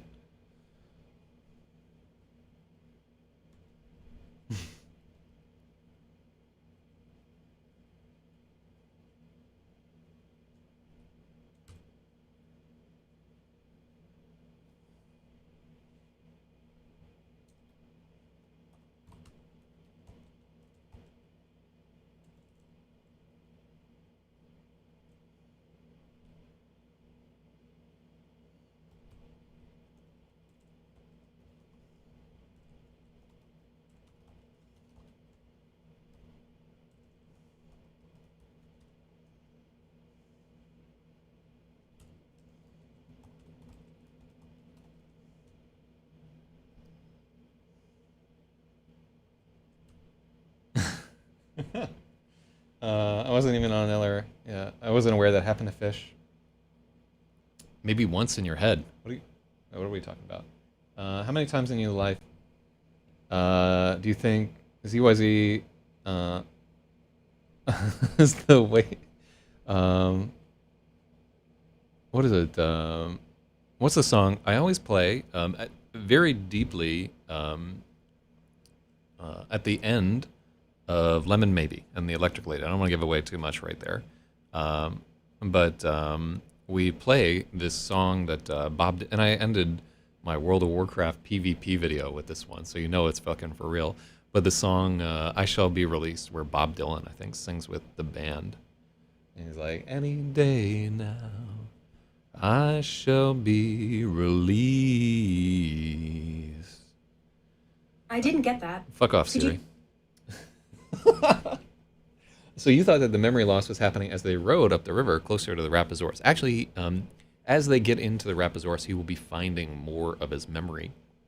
And for Fish, part of his journey is to remember who he is. So in the very, very first scene of the book, we should establish that he has forgotten almost everything. We'll get a little bit more into it. I'm glad that looking at this from like a new set of eyes, there is some confusion as to what Fish is and some wondering, like, what's he all about? Like, why is he stealing this fucking orb? Why does he want to get in the RAPAXORIS and so forth? We need to keep those questions in mind, and we need to, without doing it in an expository way, we need to keep dropping tidbits, right? One of those tidbits is when he's, something we've added here, where he's in the ruins, is like, I can't remember this fucking place right here. What did this used to be?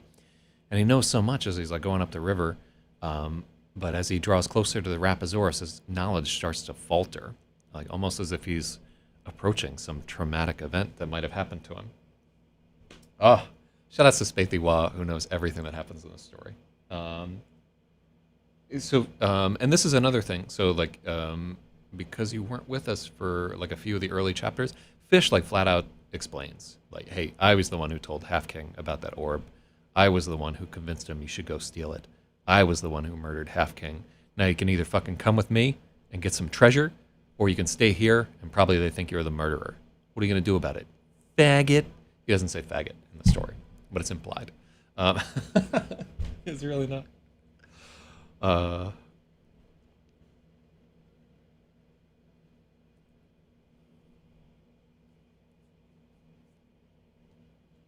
So what we want here is duped. I'm sad we couldn't use Piscator. It'll come up later. Oh, maybe somebody could insult Fish as Piscator later on. Mine is blown. I like Beguiled. Beguiled is closest to what I want right there. So, play for a sucker.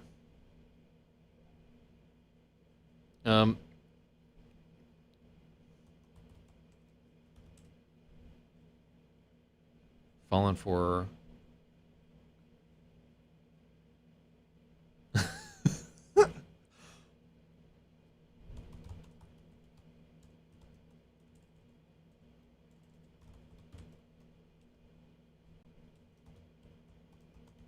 In the silver light of the moon, Hat realized he'd been hoodwinked by a cane phantom. It needs to be Yellow Hat there. In the silver light of the moon, Yellow Hat realized he'd been hoodwinked by a cane phantom.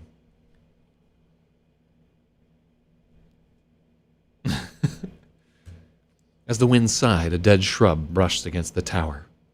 Yellow Hat sighed with it. He would sleep no more tonight.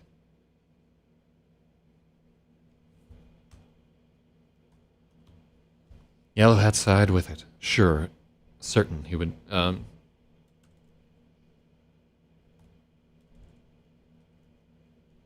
aware he would sleep... no, let's just take that out. You thought that Fish was hired by Rigel to take him up to the mountain. That's what... The reason why you have that confusion is that is what El Shala and Revel assume, right? They assume that Rigel is the mastermind because he's the one that breaks in the tower. They think that Rigel hires Fish as muscle, right?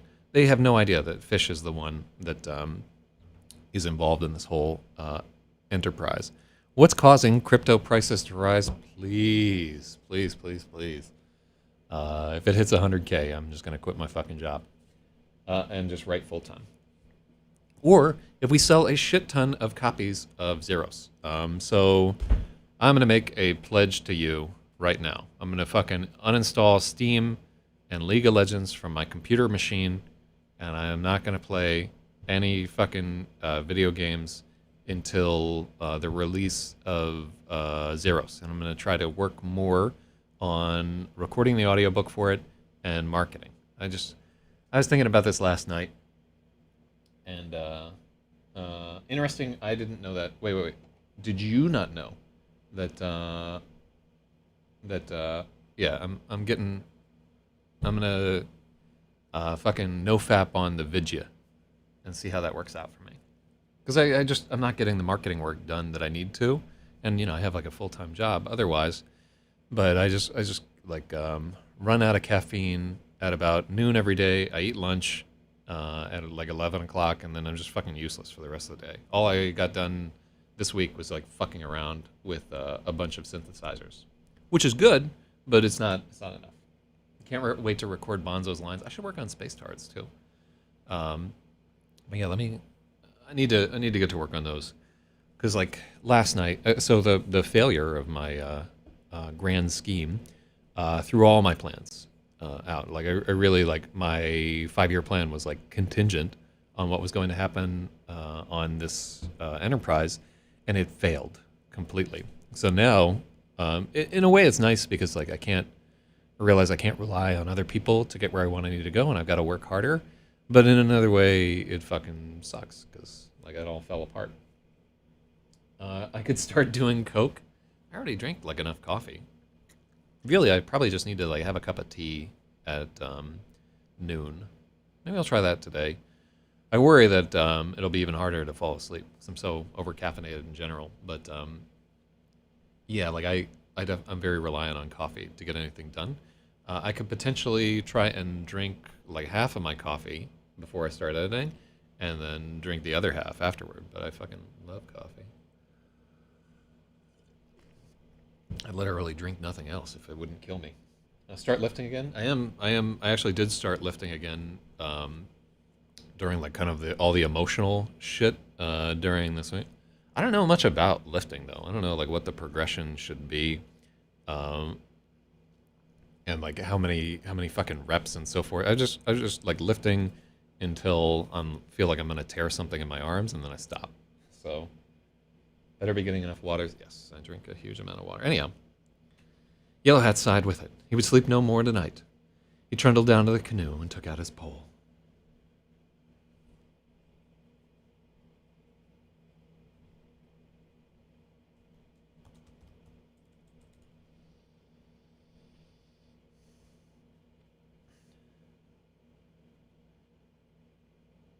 Hours flowed past. Just as dawn broke, Yellow Hat got a bite that almost took the pole out of his hands. He held on, but his heart sank.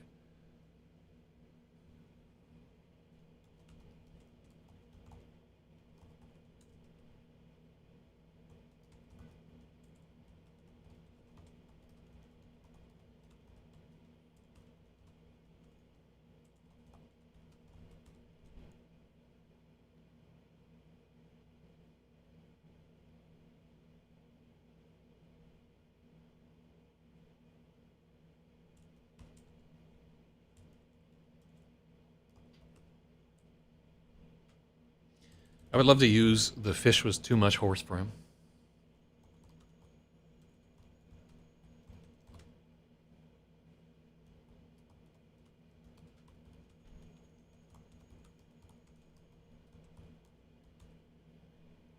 Mm-hmm. Too flowery. Yeah, absolutely. All the coffee is diuretic, and my mind needs the moistness up in it. Yeah, I'm like constantly drinking seltzer water and eating salt throughout the day. That's as I was like pondering, what the fuck am I gonna do with my life now that I've failed? Last night, like, I was like, I really need to cut down on fucking salt. Because like my diet is like almost entirely like sausage and fucking salted nuts and cum and hours flowed past. Just as dawn broke, Yellowhat got a bite that almost took the pole out of his hands. He held on, but his heart sank.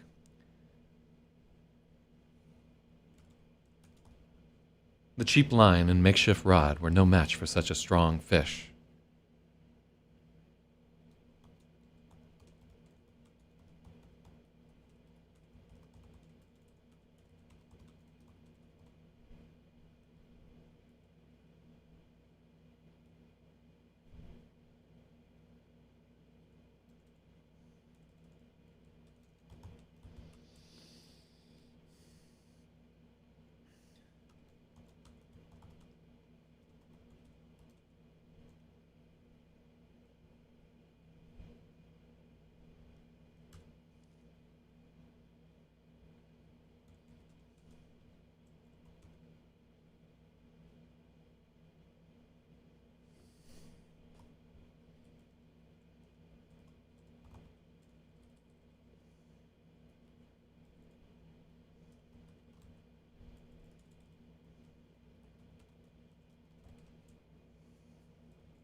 A cheap line and makeshift rod were no match for such a strong fish.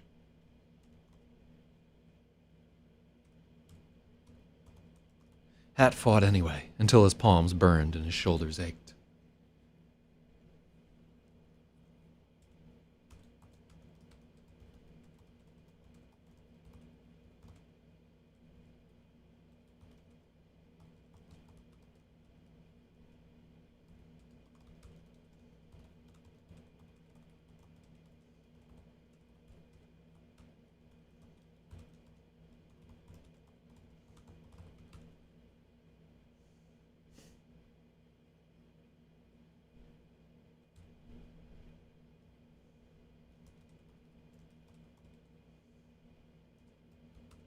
At last he won.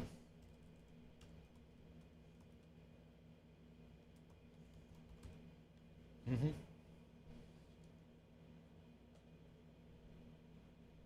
I can only say I failed with absolute certainty. I definitely failed in this enterprise, and it was a critical failure. Like, I rolled a fucking 1 on something that I've been planning all year.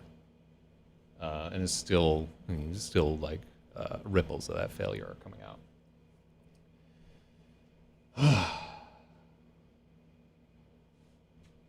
Mm-hmm.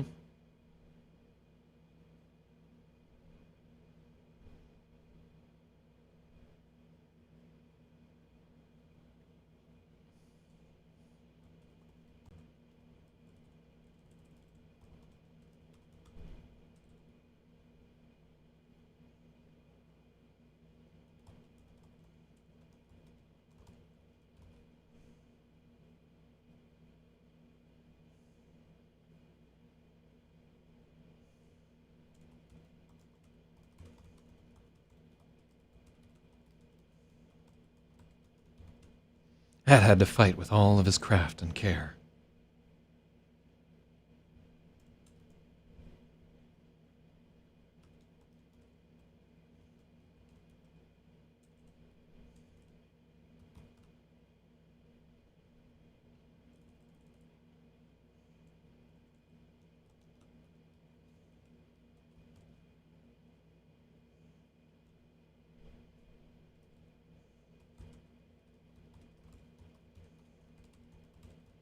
A cheap line and makeshift rod were no match for such a strong fish.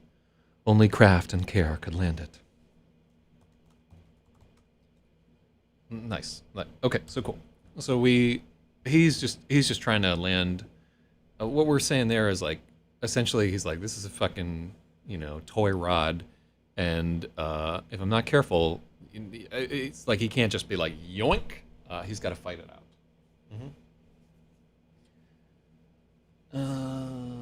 Yeah, Ronin Samurai. I'm sure that the other party in this fucking catastrophe would have other words. Like their perspective is not the same.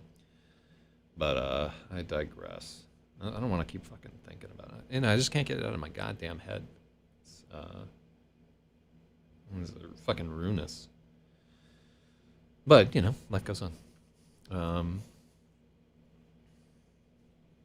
He held on, but his heart sank. His cheap line and makeshift rod were no match for such a strong fish.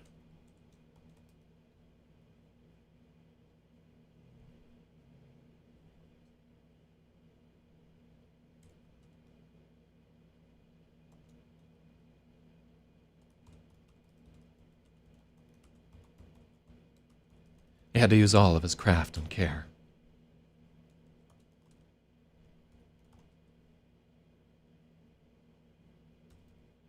Hat fought until his palms burned. Hat fought until his palms burned and his shoulders ached.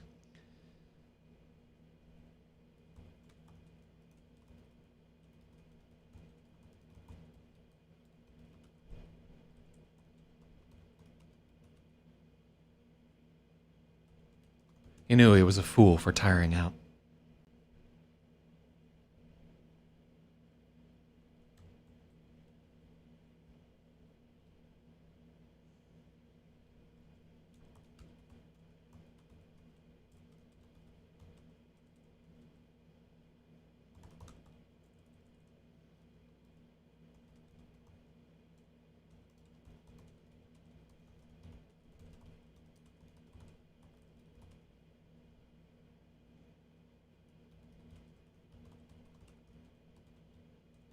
He knew he was a fool.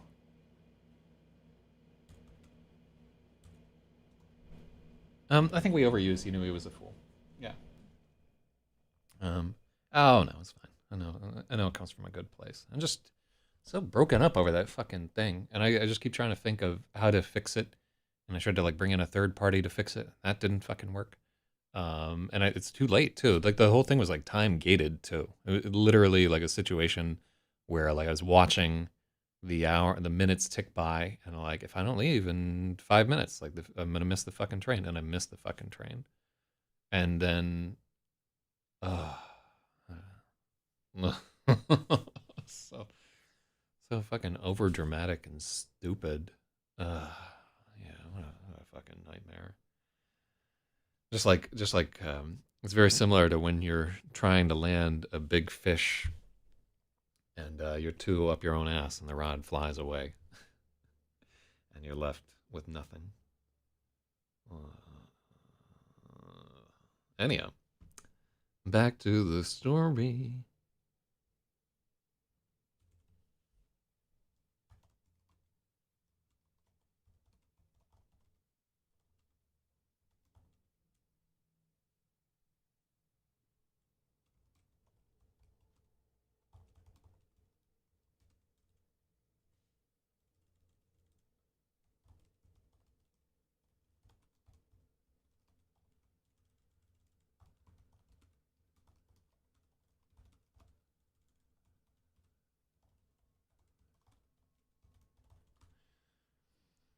It was stupid. The line would surely snap.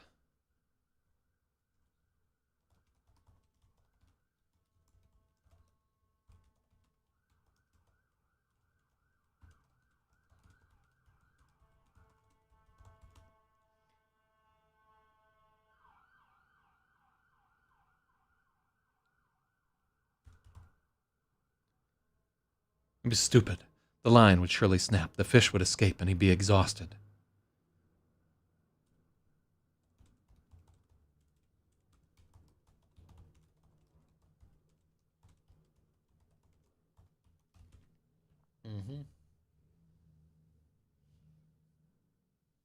Yes, it's in the next line.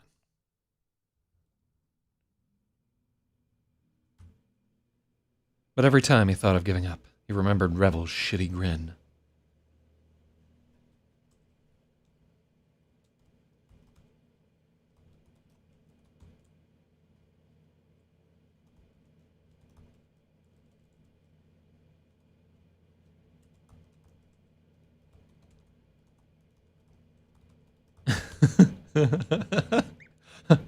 Finally, the hat proved mightier than the fish.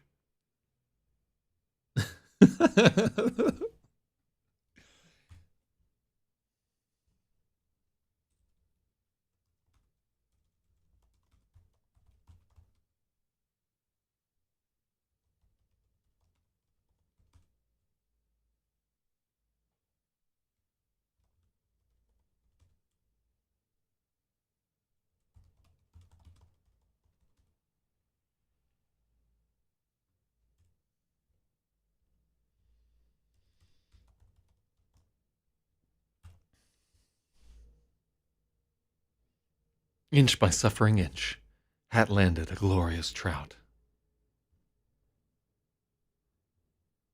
I don't think glorious fits.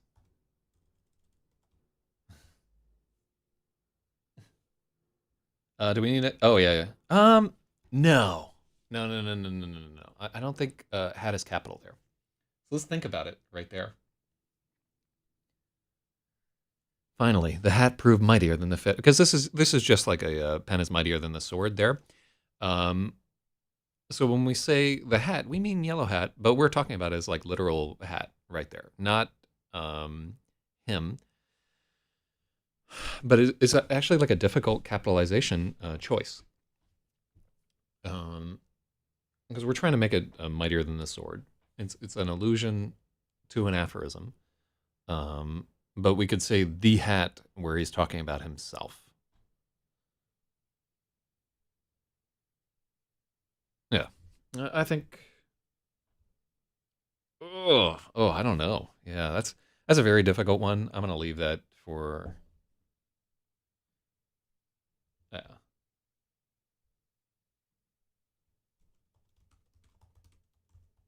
Oh. No, it's one where I just have to make the decision. It's not capitalized. Yeah.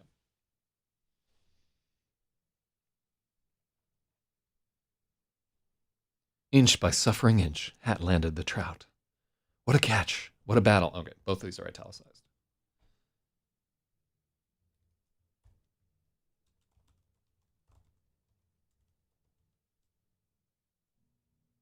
The gleaming trout thrashed in his grip. The gleaming trout thrashed in his grip, and water flew from her iridescent scale. Yellowhat gave his foe a sharp whack against a rock and held her up to the rising sun. She had to weigh 20 pounds.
Okay, so administer a swift quietus is taken directly out of the Master Arcanist, right there.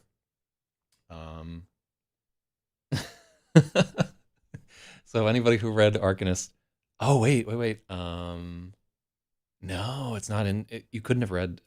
It's in like book fucking. Oh, where does he administer the swift quiet? He kills something. I can't remember if it's a deer. Yeah, it's a deer in book 2. Fuck. I really need to finish.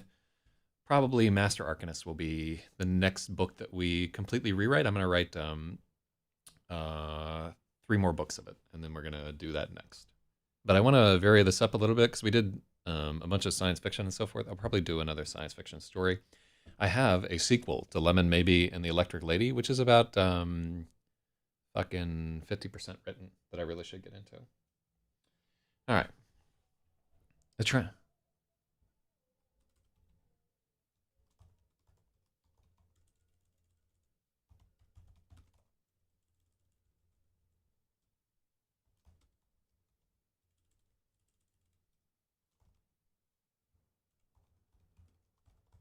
Yeah.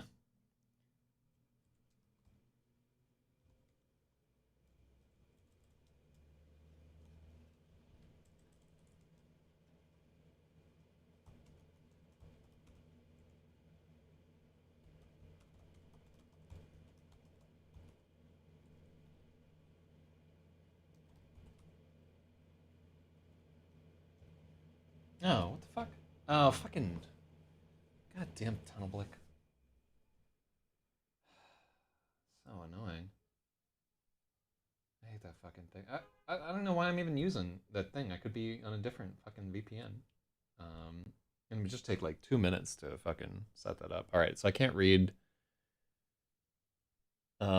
Everything after "It is tough" by Logic. A swift quietus is okay. So that's the line that I can't see. So hold any chats after a swift quietus until I say that I'm reconnected. Mm. Yeah, I'll just disconnect from this fucking VPN. It's so annoying. It just takes fucking forever to disengage. It's not like a modern client. All right, so okay, I'm back. I think. Okay, yeah. So Jira says, "How's the editing going?" Pretty well, honestly. We did like some good work today. Quick, let's gossip. If I don't know, you're too late. Shout out to Big Jira right there. I was just thinking about you, Jira. I saw that you got banned from fucking LRH like 4 or 5 days ago by like Win98 SC. What happened there? Like, are you still getting banned or whatever there? I meant to reach out to you, but then I like got distracted. But yeah, let me know if somebody's fucking with you in that channel. Let me know, and I will stop them from fucking with you. Yeah. So, but yeah, like you can let me know privately if that's the case. My chats are uninhibited as always. Thanks for looking. Okay, so this was let me explain what happened there. This was somebody else that messaged me, and because IRC Cloud is so bad at keeping track of who hosts are, I could see in their list of nicknames Jira getting kicked from wherever. So it might have been somebody who was duping you, or it might have been like Horsecock or a Corsehawk or whatever the fuck the jupe bot is. You just can't fucking tell because IRC Clown does not do a good job of keeping track of which nicks are attached to which host names and so forth. Whoa. But yeah, you can always let me know if somebody's fucking with you in that channel because you are a valued contributor. Hell yeah. Yeah, seen jukebots on Jira. Yeah, I don't understand why people bother with that horse shit. But I mean, the whole reason, the mixer that all this audio is coming through right now is directly thanks to you. So, hell yeah. And I got the other 2 back from repair, and they're working right now. So I have 1 backup and 1 that's just running all the synthesizers and everything. So, yeah, man, I'll never forget. Anyhow.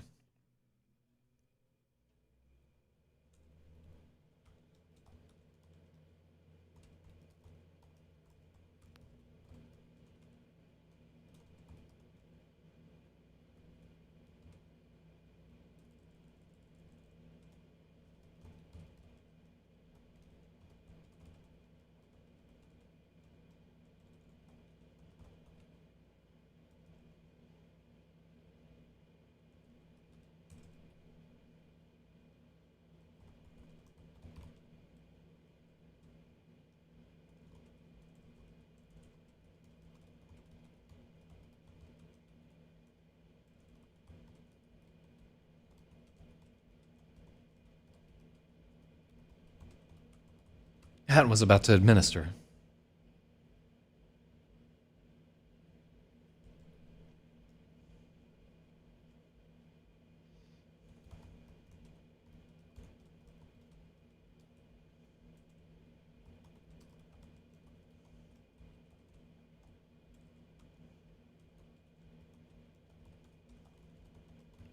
Hat bent low to administer a swift, stony quietus. But an idea hit him first. But an idea struck him first. I like that we have The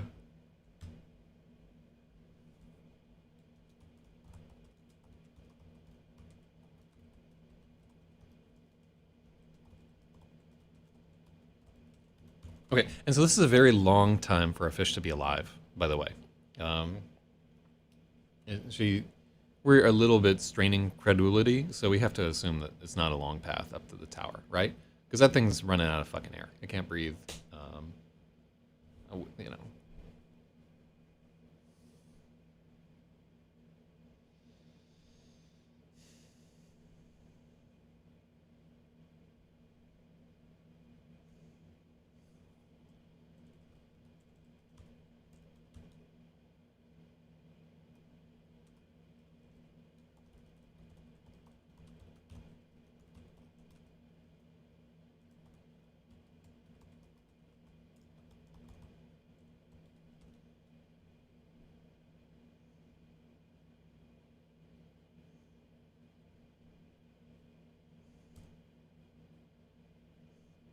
How long had it been since he succeeded at anything? Inside the watchtower, El Shalah and Stirs were awake by the fire. Their eyes bulged at his catch. Oh yeah, I bet they bulged at his catch. Their eyes caught at his bulge. He could hold it in the water and revive it a bit. Oh, that's actually a pretty good idea.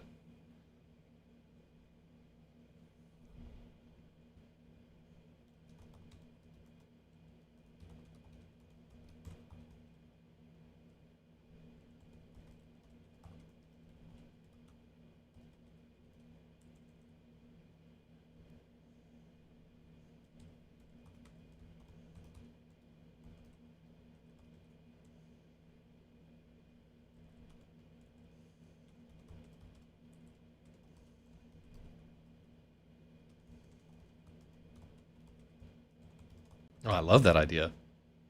So it adds intent to what we know is. We know he's gonna like fling the fucking fish onto this dude. Fish can flap around for like 10 or 15 minutes though. Huh.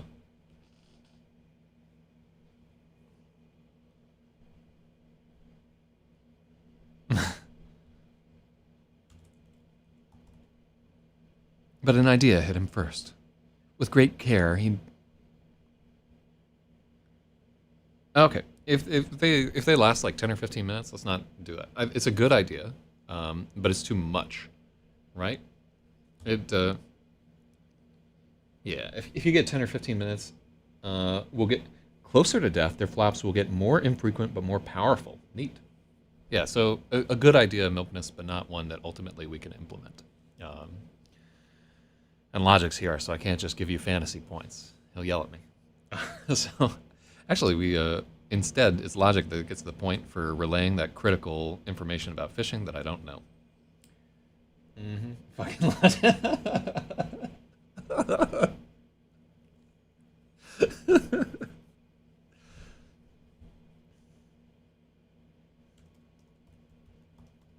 Beaming, Yellow Hat carried it.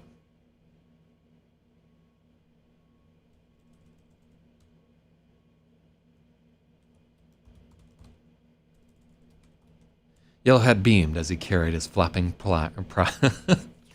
Yellow Hat beamed as he carried his flapping prize up the path to the ruined tower.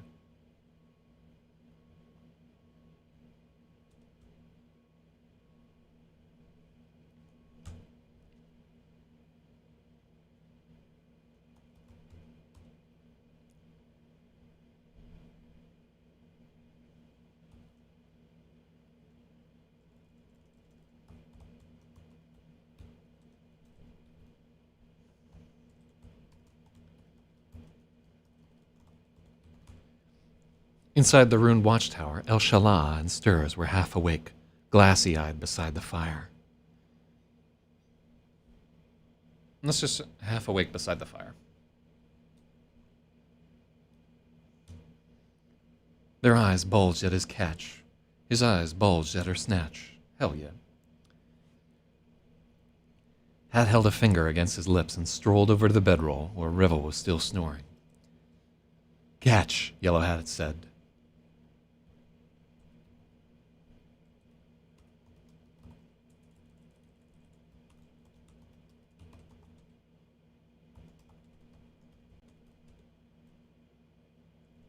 He tossed the fish.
Um,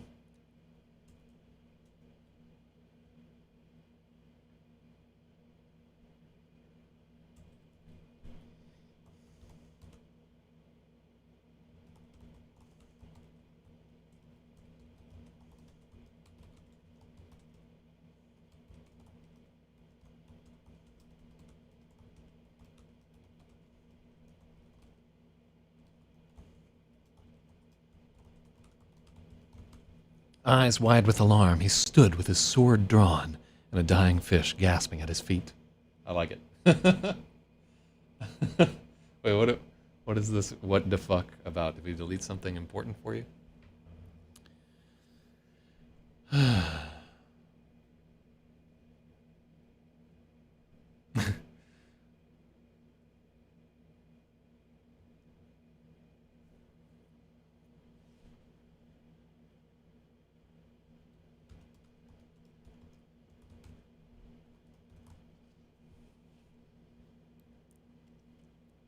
Eyes wide with alarm, he stood, sword drawn, gasping fish dying at his feet. I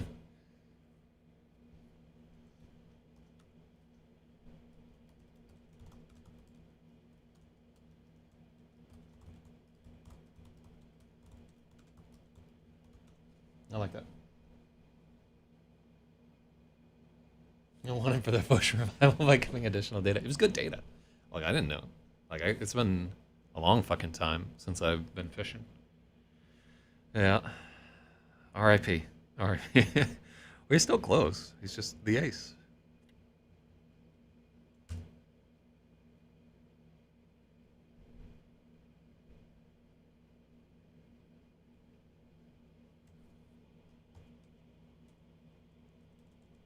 What? Revel blurted, his eyes still smeared with sleep.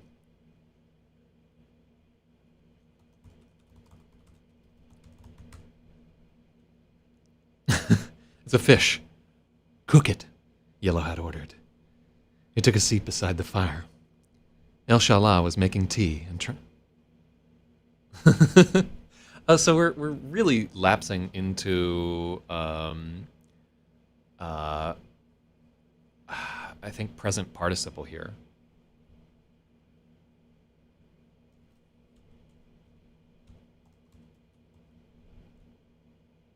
Yeah, we got to take that out.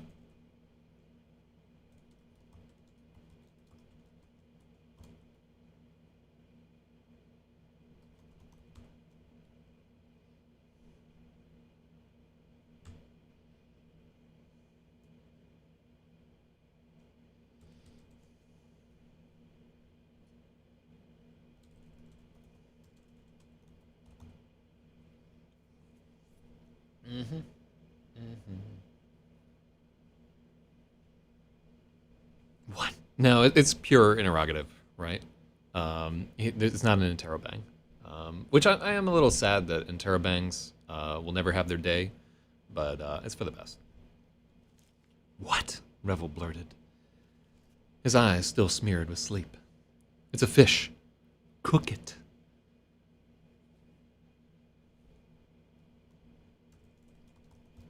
That's a fish. Cook it, Yellowhat ordered.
Trying to make tea.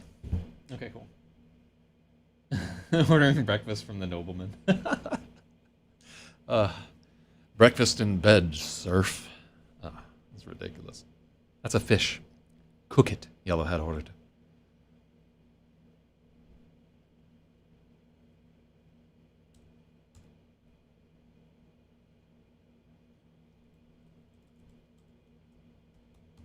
Yellowhat replied. I'm not cooking this fucking fish.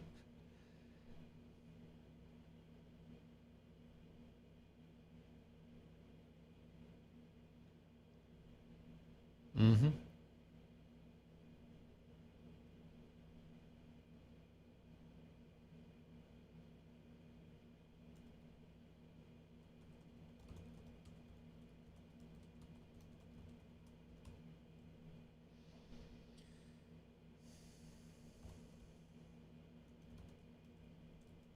There we go. Uh-huh.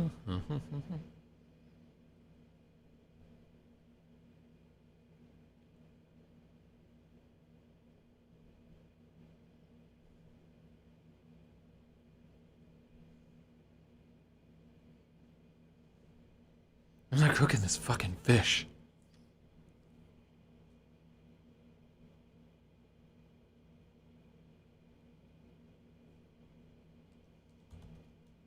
I'm not a cook.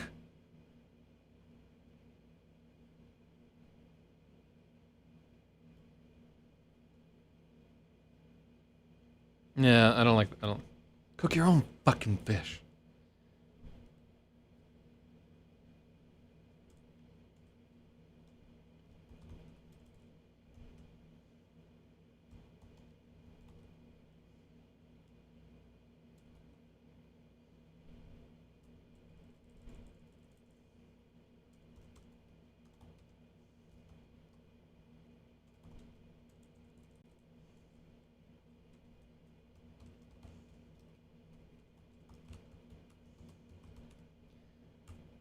Revel's mouth opened and closed. He had no answer. El Shalah succumbed and began to snicker.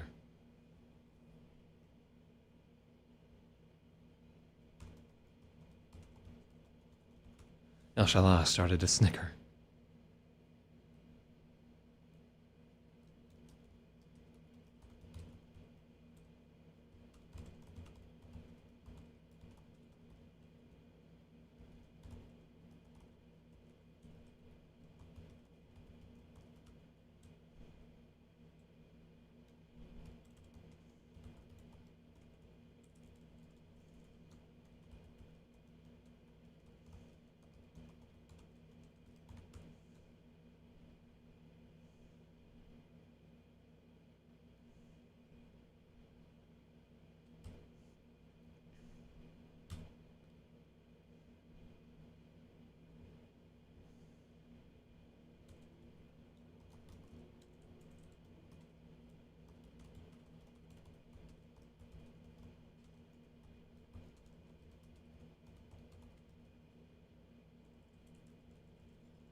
Oh god, that's so bad.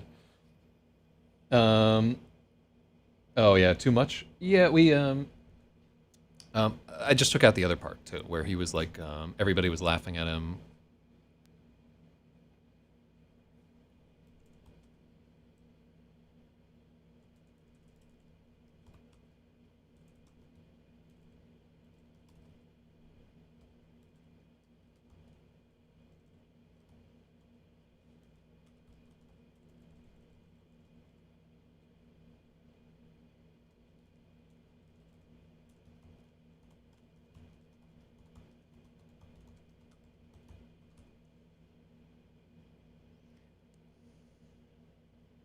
Those who do not work shall not eat, said Stirs.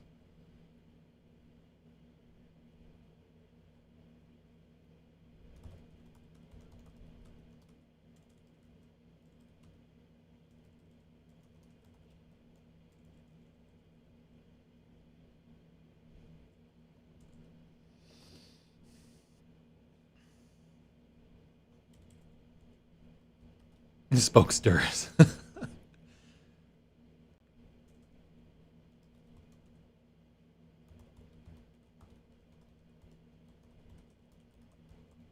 Those who do not work shall not eat, Stirs chimed, when the laughter was finished. Oh. Oh, fuck you. Alright, well. Fucking Max. I wanted to keep working. Yeah, well, chimed is what we had before.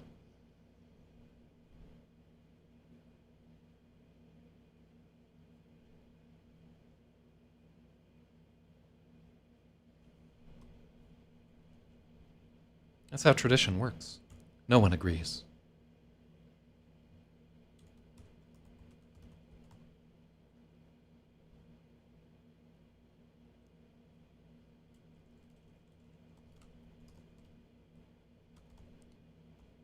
No one agrees, they just do it, Hat mused.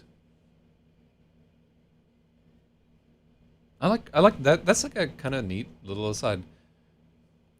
No one agrees, everyone obeys.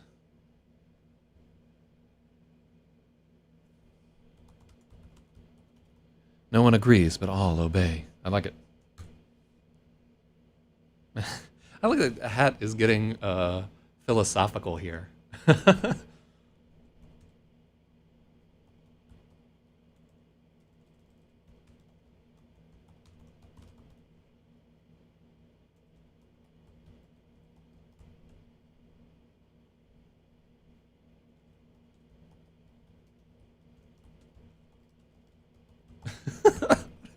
Hat mused, philosophical in his triumph. Oh, I love it. Oh, doubling my GameStop stake in 3 minutes. What's GameStop at right now? Jesus, Logic. I swear you're going to get burned on this motherfucker. But at the same time, I respect your right to get as burned as you want to be right here. Fucking raw dog. It's every man's right. I'm praying for you. I'm hoping that you'll be ghetto fabulous, and then whatever. All right, so God, I can't believe we got back to exactly the same spot that we were, but really good additions here at the other part. So we had some like trackbacks where we inserted stuff a little bit more. I think we really firmed up the point where Yellow Hat is willing to sell them out, but we didn't make him uncharming, right?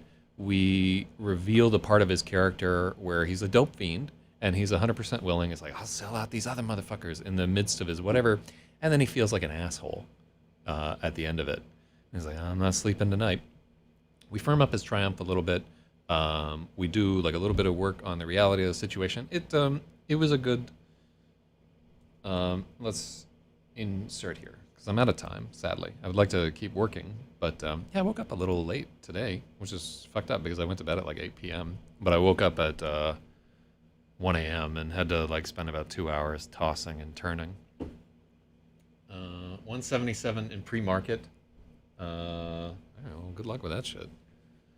I didn't like GameStop before this came out. You know, it was like a shitty place to buy games. So I don't have a horse in this race. I want you to succeed because you're my IRC friend, but I hate stocks. So there's that. All right. That's how tradition works. No one agrees, but all obey. Hat mused.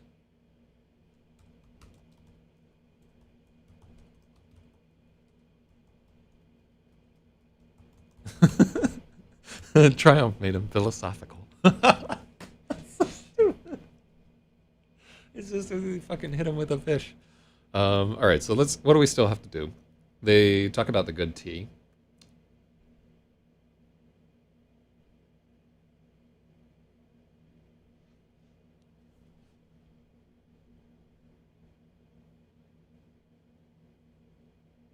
Okay. So Yellow Hat has a good line there at the end there. All right, so we only have to lot to it.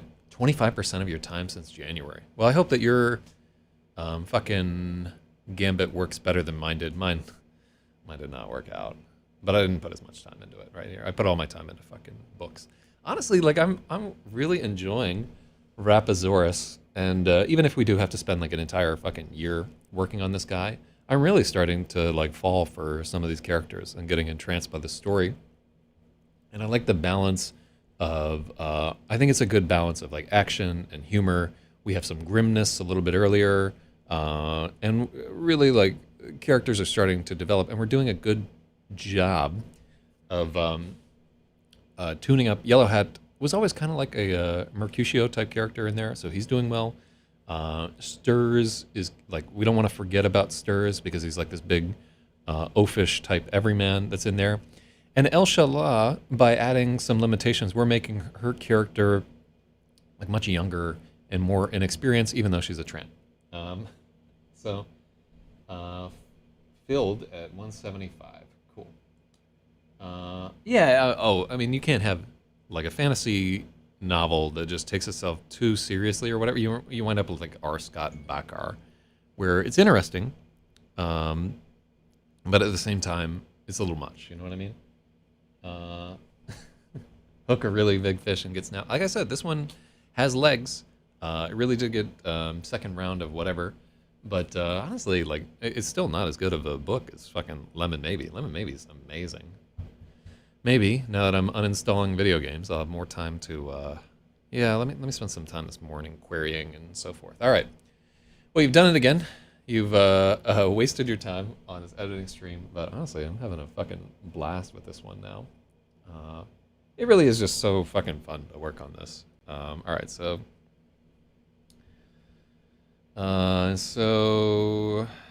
this is day 34.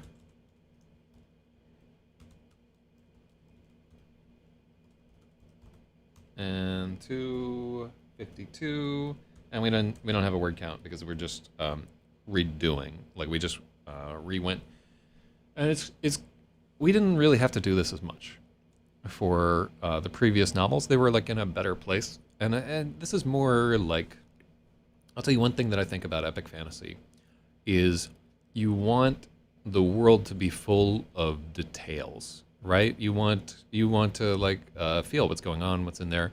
All these little things that we're adding in there just make this like a much more rich story to me.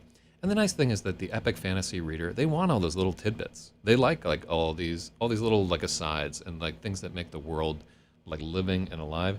They have much more patience for exposition than any other genre. More so than science fiction. Like science fiction people will let you spend 3 pages talking about how a fucking warp drive works, and then that's it, and the rest of it has to be zapping aliens, right? Or they'll let you build for 15 pages towards some insight. But fantasy is really like the genre where you have the most room to indulge yourself, even over like literary fiction. Because in literary fiction, shit has to make sense. And in magical realism, you don't have as much time to fuck around because it really is. It's like more of a literary genre, and the plot has to carry things forward. Only in fucking fantasy can you do that. All right. Thank you, everybody. Wait, my sig, as the Swedish say. I don't even know what that means. I'll have to look at it. Let's see. Hats off to Hat.